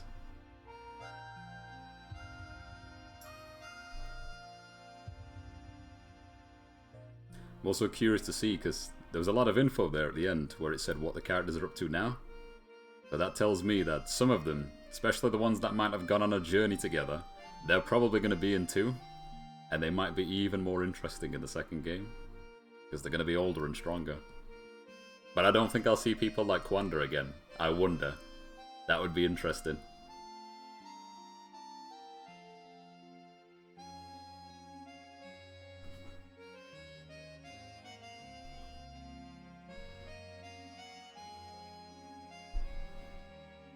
I suspect...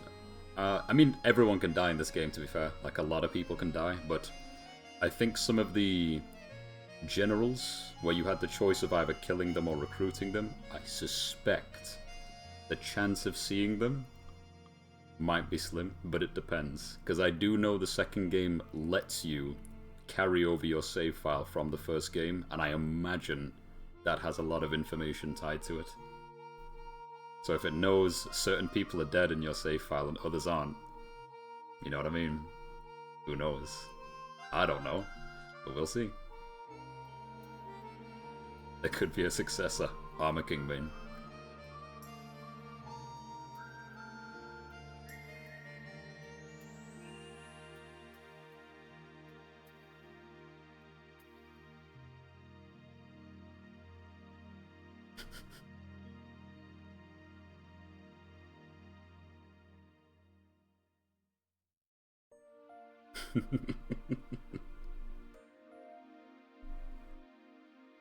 Get your cameras ready, folks. This ain't gonna last long.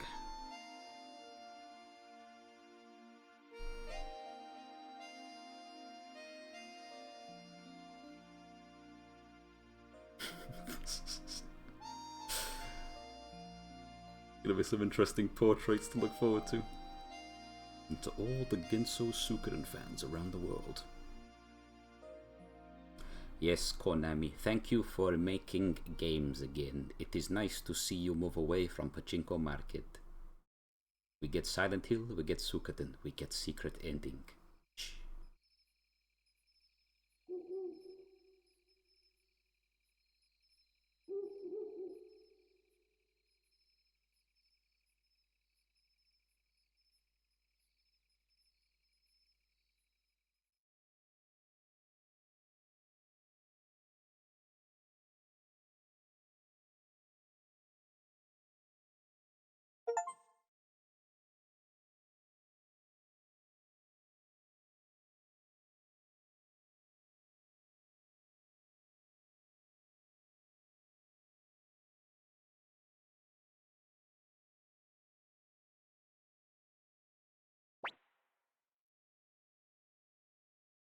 Yes. That's a specific place to leave it.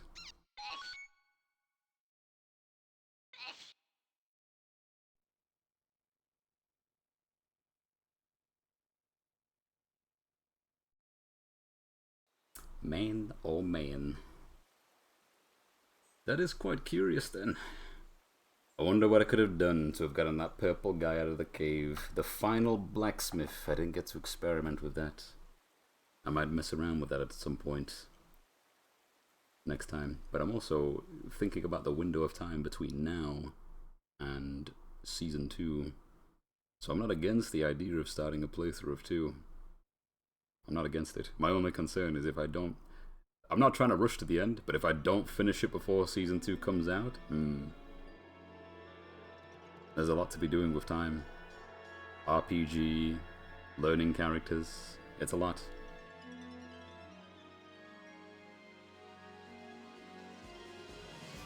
Yeah, I do wonder. I think a big part of the charm is it looking the way that it is. I also found out that there are quite a lot of Suikoden games after 2 that came out on PS2, and they are 3D. Whether they're any good, I don't know. But I know they're quite early PS2, so they look a little bit rough.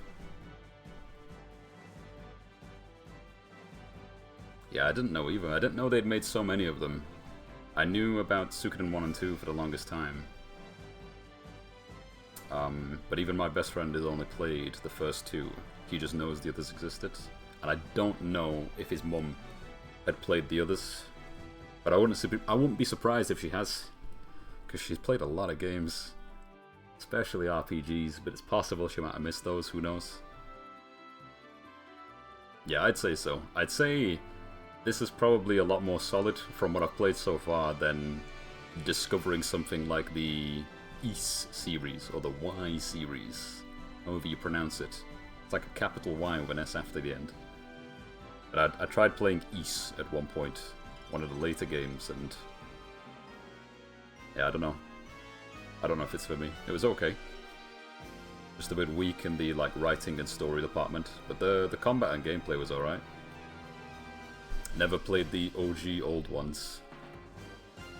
I only found out they'd been making games since like the early 90s alongside Final Fantasy, but it's one of those like RPGs that went under the radar and didn't explode as much as FF, so they didn't get the big money. But they've still been making games to this day, apparently. So there's like 15 or 16 East games, and you could have made it to 2025 not knowing it existed. Yes, what is this? Red-headed protagonist RPG main?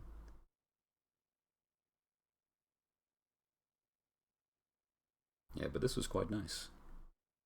3 hours 50 in. Admittedly, I'm not even against the idea of starting the playthrough of 2 now, but I think I'll take a break at the very least.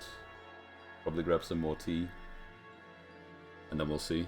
It's not like I have to jump into it and get far, but I don't mind starting it here. I'm just having a look at things. So in the meantime, let me see if I can go back to the main menu. The main menu, there you go. See, this is what it looks like when you start up. Both games are here. You got Gate Rune War is the first game, and then Duden Unification War. And the thing is, if I take a careful look at that picture, I can already see characters in there that are from the first game. So, yeah, there's probably quite a few in there. There's probably quite a few. It's not just like a hand-picked few main characters. There might be more than I think. But who knows? It is all new to me. So I'll leave it on this menu. Bring up the AFK screen, and I'll probably be back in like 10 minutes. So I'll catch you if I catch you.